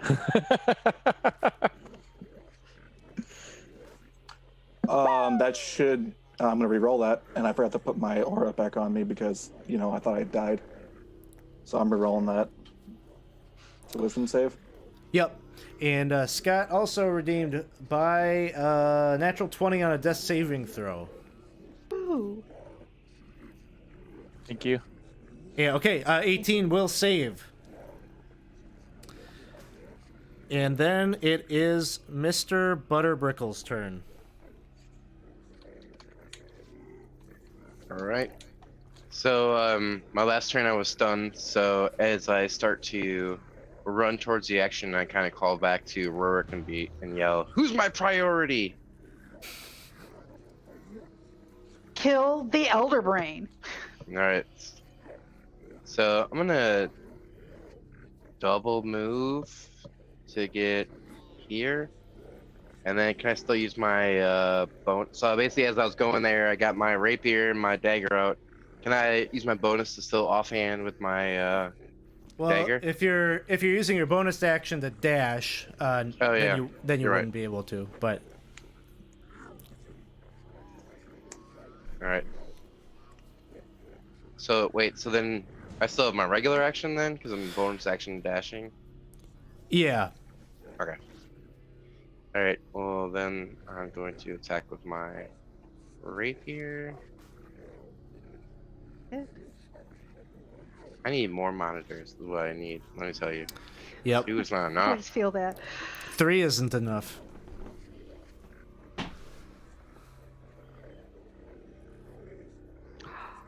Why does it do that? I'm glad it did, but 16. 16 hits. All right. sneak attack because I'm standing next to my buddy. Your buddy is not moving. Oh yeah, does it count if my still buddy got- is? well, you still got a No, you still there. get it. I'm just... All right. Oh yeah, and you had the T-Rex. All right. And then here is my damage. Oh, nice. 22 points. One more hit like that, and it'll be done. It'll be done. All right. Last tentacle swing at the T-Rex. A 14. Would hit.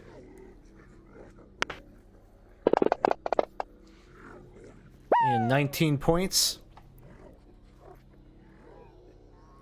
Okay.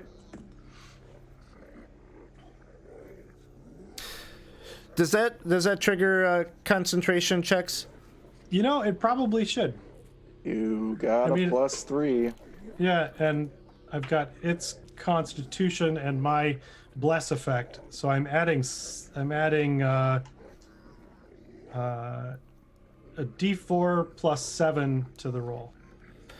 And Plus you got 0. six more. We just got 6 more re-rolls from Potato Lion. Whoa! Jenna's in coming the house. clutch. In the house. So that's a 22 on the concentration. I'm good. All right. The Zeligars are focused on that brain. This one over here is just gonna cast a fire bolt across the way at the brown bear. Bertram. Birdie! Birdie. Oh! 6 Mr. points of Worcester. fire damage. The other one here casts it at. This is going to be a disadvantage because he's in melee.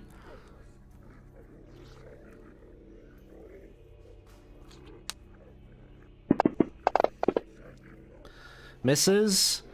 And the other one from across the way. Can the bear hold the line? 10 will miss. Bear is still up. Turtles be turtling. Brown bear Yeah. is gonna try to take this one out. Bite attack. Critical hit. Oh, Nice job, Nice. Birdie. brown bear, what do you see? That Zeligar goes down. I see.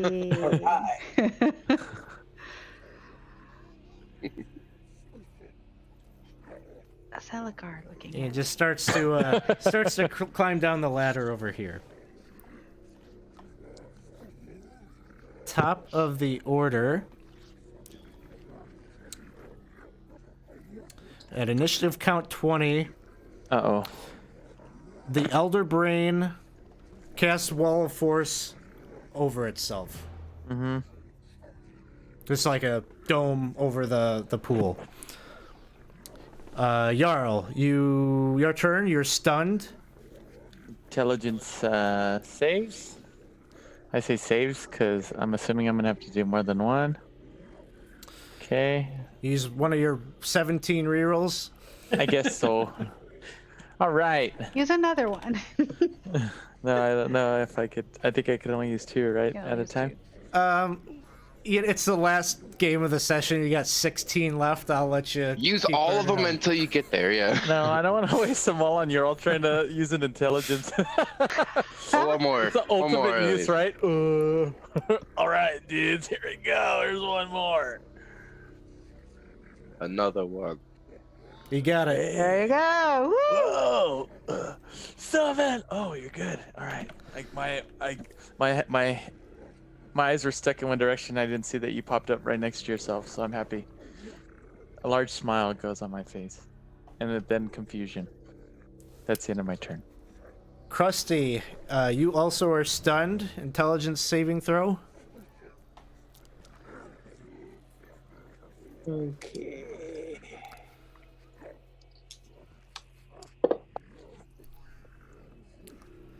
Would you like to use a reroll? I certainly would. Do it.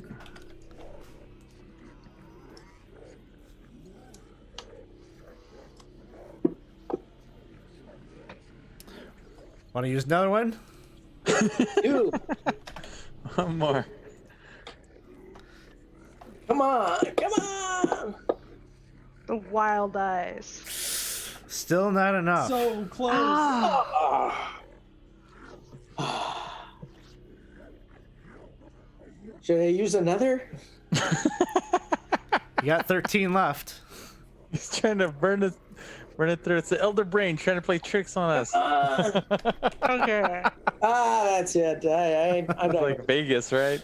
It's like, come on, do it So again. one more roll, it'll work. Sometimes it Rurik, does. you are up next. Okay. Well,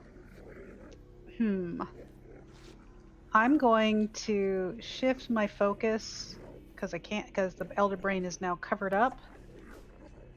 And I am going to instead aim at the Illithid.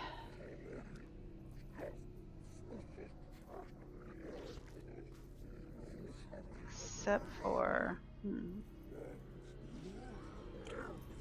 yeah, 25 isn't going to get me very far no matter what I do. So this is just going to be a regular attack.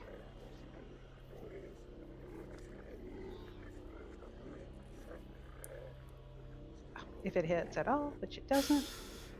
Crap. But I can go ahead now and I can do a bonus action dash. You want to use a reroll there? Should I? I mean, how many do we have left? You got 12. Okay, I'll do one. I'll do one more. Yes. That It hits. hit. Okay, well, in that case,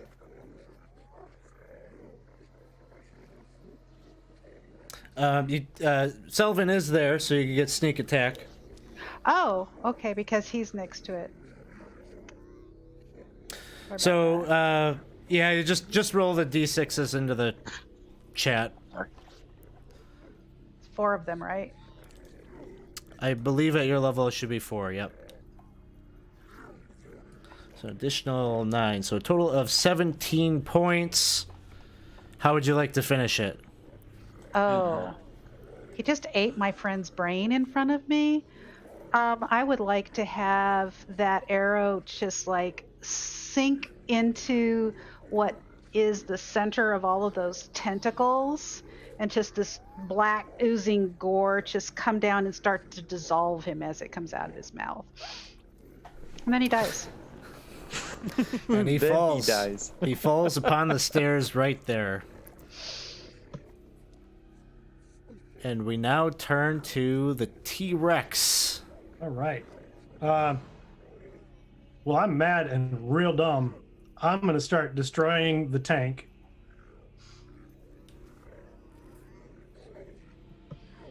Perfect.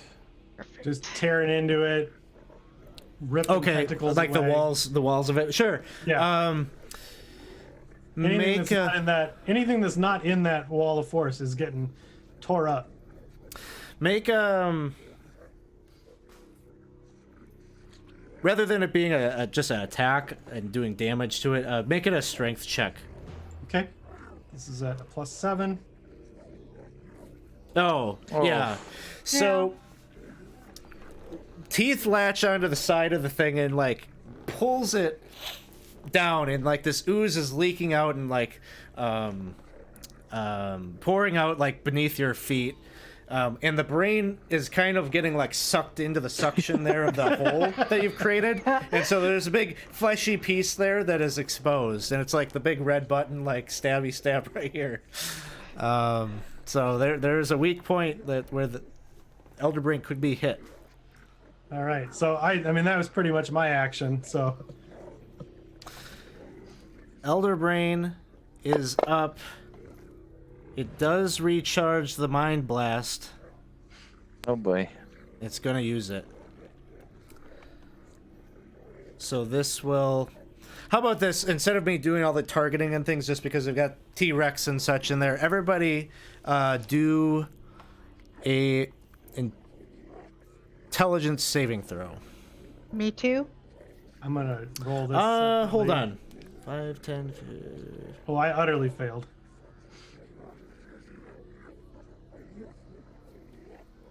You're too, just. Alex? Can we reroll? You're no, not Rurik. Not Rurik.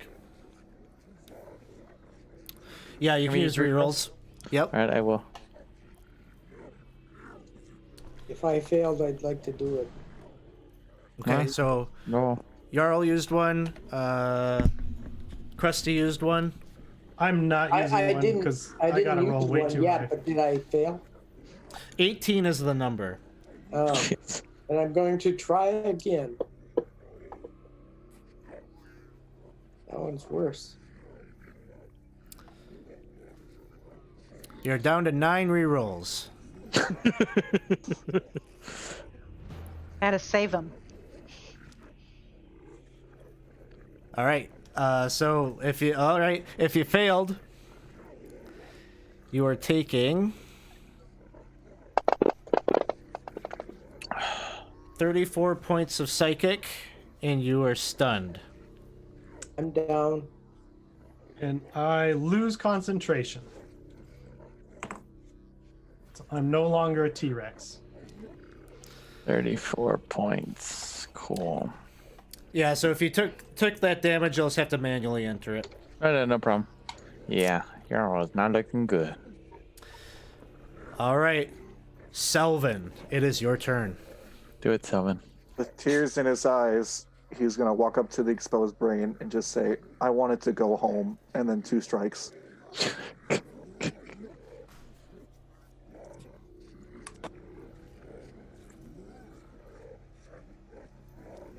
It's a hit. And Divine Smite.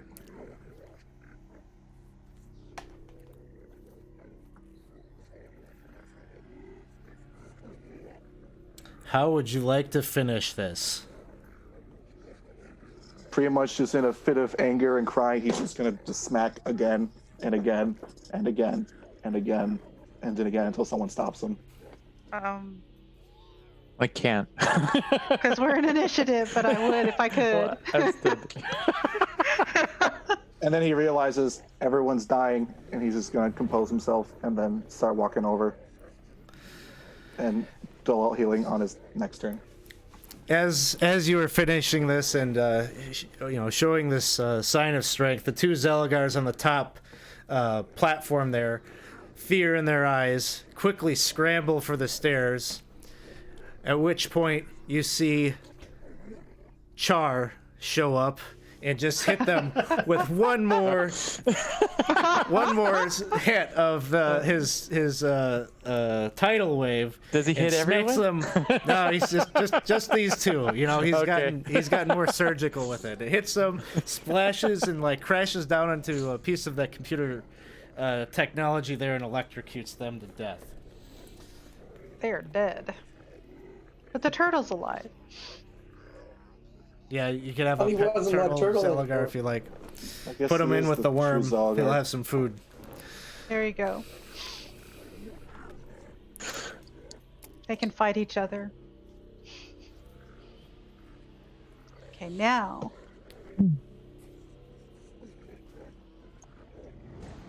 I'm gonna roll until I get unstunned. Pretty much. At some Well, it's point got here, It's got a 10-round countdown anyway. Okay. yeah, so, minute or 2 passes and you're all kind of regrouping, regathering here at the end of this fight. You've regained control. This is the command center of the ship. This is what you needed. This is the promise of maybe being able to go back home. So we're all back up again? Yeah, I mean, you'll do some healing and such, and don't worry, there's not another like combat or anything. So yeah, you'll do your healing and patch yourselves up. And,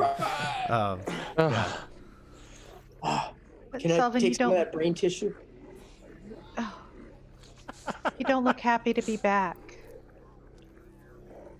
He's just gonna just shake his head no and just stay silent. I'm just gonna go ahead and put my hand on your arm. Whoa, thanks for the jams, man! And take my hand away. After an appropriately guy length, you pause. Which, if it was a woman, it would be a lot longer pause. So, some of the other folks from the ship at some point kind of recollect here, and you tell the tale. Some of you maybe are willing to share the story of what happened here. And Lucy at some point comes in and she takes to the helm there, that central chair in front of the kind of command computer that the Ulatharad was in command of, and she reports to you that she thinks that she can successfully navigate you back home, but she's going to need some help, as it takes more than one person here to make the ship function and things like that. Scenario had at one point shown some interest in learning some of this, and so days are going to pass and she's going to give you some of that instruction. And not uncommon if you're on the deck to see some of those Vigi pygmies kind of hanging out with Scenario, kind of cheering him on, and hanging out with you on the bridge here. Cinnamon makes an appearance, and once again, I gotta stop the Sirenscape so I don't have all this evil crazy nonsense. I was like this devil sound in the background while we're celebrating. So Cinnamon at some point makes her appearance, and she just says, Rurik, Hey there. Where have you been? How have you been? It's been okay. Are you okay? Oh, I'm doing still great. have Did you go get stabbed with a needle in the head? Because you should do that. Yeah, she'll be, at some point, Lucy will have taken care of that piece of it, but she tells you, there's this really cool bar on the 3rd level of the ship. We should, definitely go and catch a drink. Where the hell was Lucy during this entire battle? That's what I want to know. She was getting everybody else healed and with getting rid of the thing in their head, so no more tadpoles. Right? Yeah, that's what I was kind of thinking was going on. Sorry, nobody asked, so I didn't. We didn't really go into it. But yeah. So yeah, Cinnamon comes and finds you, and I'm taking her up on that drink at the bar, and hoping that not a whole lot of people hurt, so that we could just go and hang out together. Not a date. So you go and you're kind of catching up on all this time that you've been apart. Barry the dwarf wanders in and comes to find you, Butterbrickle, and he says, "Hey, Mr. Butterbrickle, I know that you've been real hard on me, and I've been thinking, maybe I do kind of suck much, and I don't want to suck so much, Mr. Butterbrickle. You're a good, you know all about being a fancy person and etiquette and cooking. I'm wondering maybe you're in market for a sidekick or someone can be your apprentice, and maybe I won't suck so much." Shut up, Barry, and I put my arm around him and kind of put him in a headlock and give him a little noogie, and then I'm just like, let's go in the kitchen and figure out how we're going to feed these numbskulls on the way back. Oh, okay. Oh, we're friends now. Okay, let's get to it. And so you retire to the kitchens, and in your own special way, kind of motivating him with some tough love. Very tough love. Krusty's going to go to the bar and ask if they have any of the fermented lichen juice. So.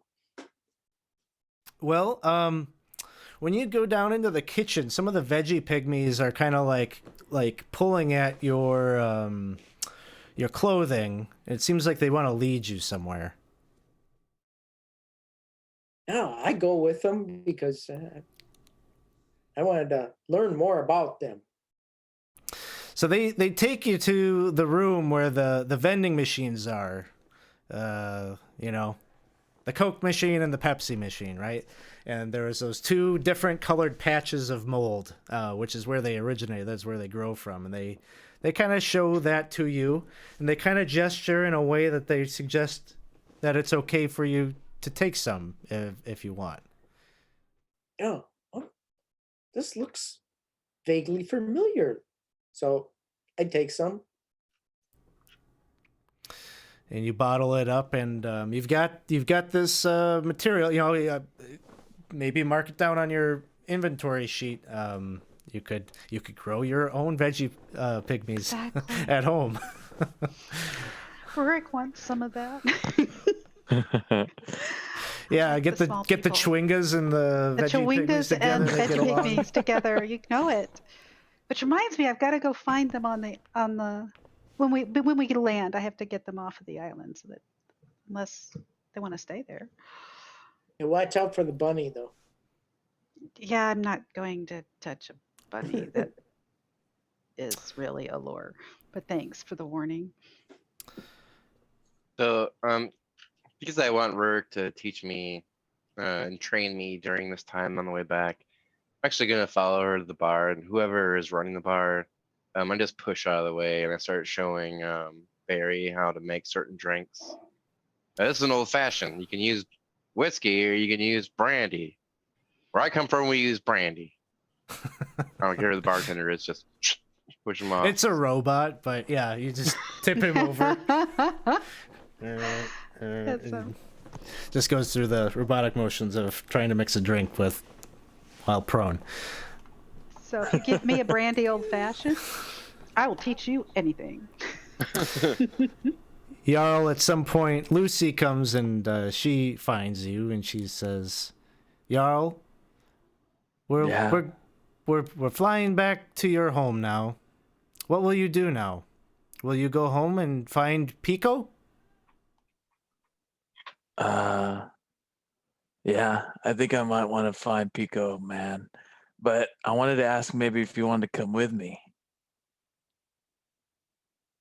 Maybe I can help you find Pico. Then I'll meet your friend, and maybe he'll become my friend. That would be really nice. Double friends. And she tells you about the scoring system and how it might change. It might get complicated. She doesn't understand like human interaction and like It's okay. how things like that We'll work. work but- through it. We'll work through it. I like you too. And Selvin, you are back after this event that just happened. And even though maybe you were looking forward to, being in the presence of your deity, your faith, you communicate with them through your traditions and such, but you feel that, and again, it's not like a direct message from your deity, but you feel like there is a reason that you're back. You weren't meant to be done here. This wasn't the end of the line for you. There is something, a greater purpose, a greater thing that you need to protect your world from. And as you're getting this sense and you're thinking about why was I sent back? This is some days after the events of the Elder Brain being defeated, the Mind Flayers being obliterated. There's a bunch of red lights that go, sirens on the ship that light up, and Lucy quickly makes her way to the command center to take a look at what is triggering the alarms on the ship. And she just says, "Well, we're almost to your world, but there's something that is triggering the defense mechanisms of the ship, some kind of large threat." And she pulls up some of the computer screens, and you get kind of like a view of your world, and she kind of is like focusing in, and there's like some crosshairs that are kind of indicating this area near the borderlands. You start to kind of see the geography. Maybe you've seen it on maps, and now you're seeing it on this like kind of radar screen. But it looks like you're seeing a image of this meteorite. That red star in the sky has landed and hit your planet. And she's pulling up screens that seem to be scanning it and identifying what it exactly is. And gets close enough that you can see this huge crater that has marred the surface of your planet. And you see this red glowing rock, and it's the red glow, the radiation off of it begins to subside. And it reveals what looks like an earthen brown colored rock. And then it starts to move and pulse, and you watch as a spine of large blades erupt out of it, and its neck rises from this object, and you see this giant maw of a creature that reveals itself with teeth larger than buildings.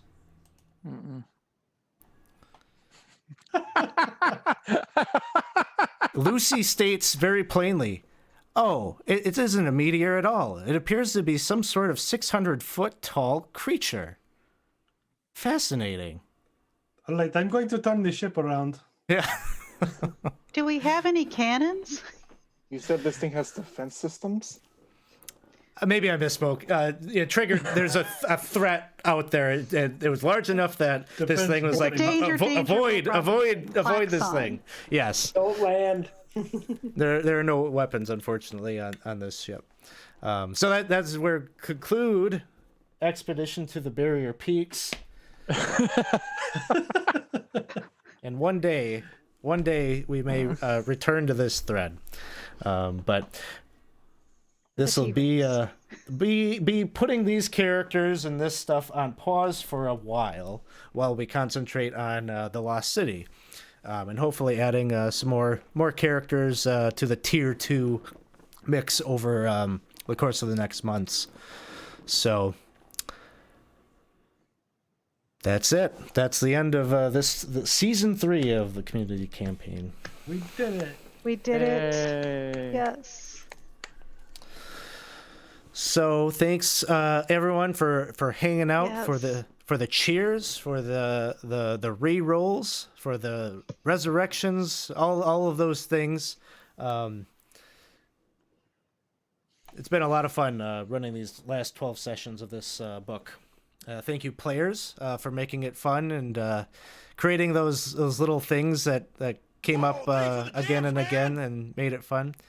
Galaxian, the next campaign, well, right now we're playing Lost City, so that's just gonna become more of a focus going forward. The next original Adventures Reincarnated that is gonna come out is gonna be Temple of Elemental Evil, so that'll be number 6. And so we're going to Greyhawk once that comes out. That is probably some months away, but that'll be the next one. I think we're getting very close. You know, this Tarrasque thing, this is going to be kind of an event I'm hoping to do for Jasper's Game Day, a number of events that will allow all the community campaign players that have played over these past like 2.5 years now one last chance to do some things in a very unique dungeon that looks a lot of fun. Climbing around in a Tarrasque. So it's a very, very interesting dungeon, an adventure that a lot of people contributed to it. It looks like it would be a lot of fun as that kind of event. So that'll be some months down the road once we do our Jasper's Game Day. I'm going to do that. So yeah, thanks everybody. We're gonna take us offline here and deal with a couple of the offline things. And thanks again. We'll be back online tomorrow morning for for Oracle of War with Corey. So, all right, have a good night, everybody. Good night. Good night. Thank you, Alex. Good night. Thank you.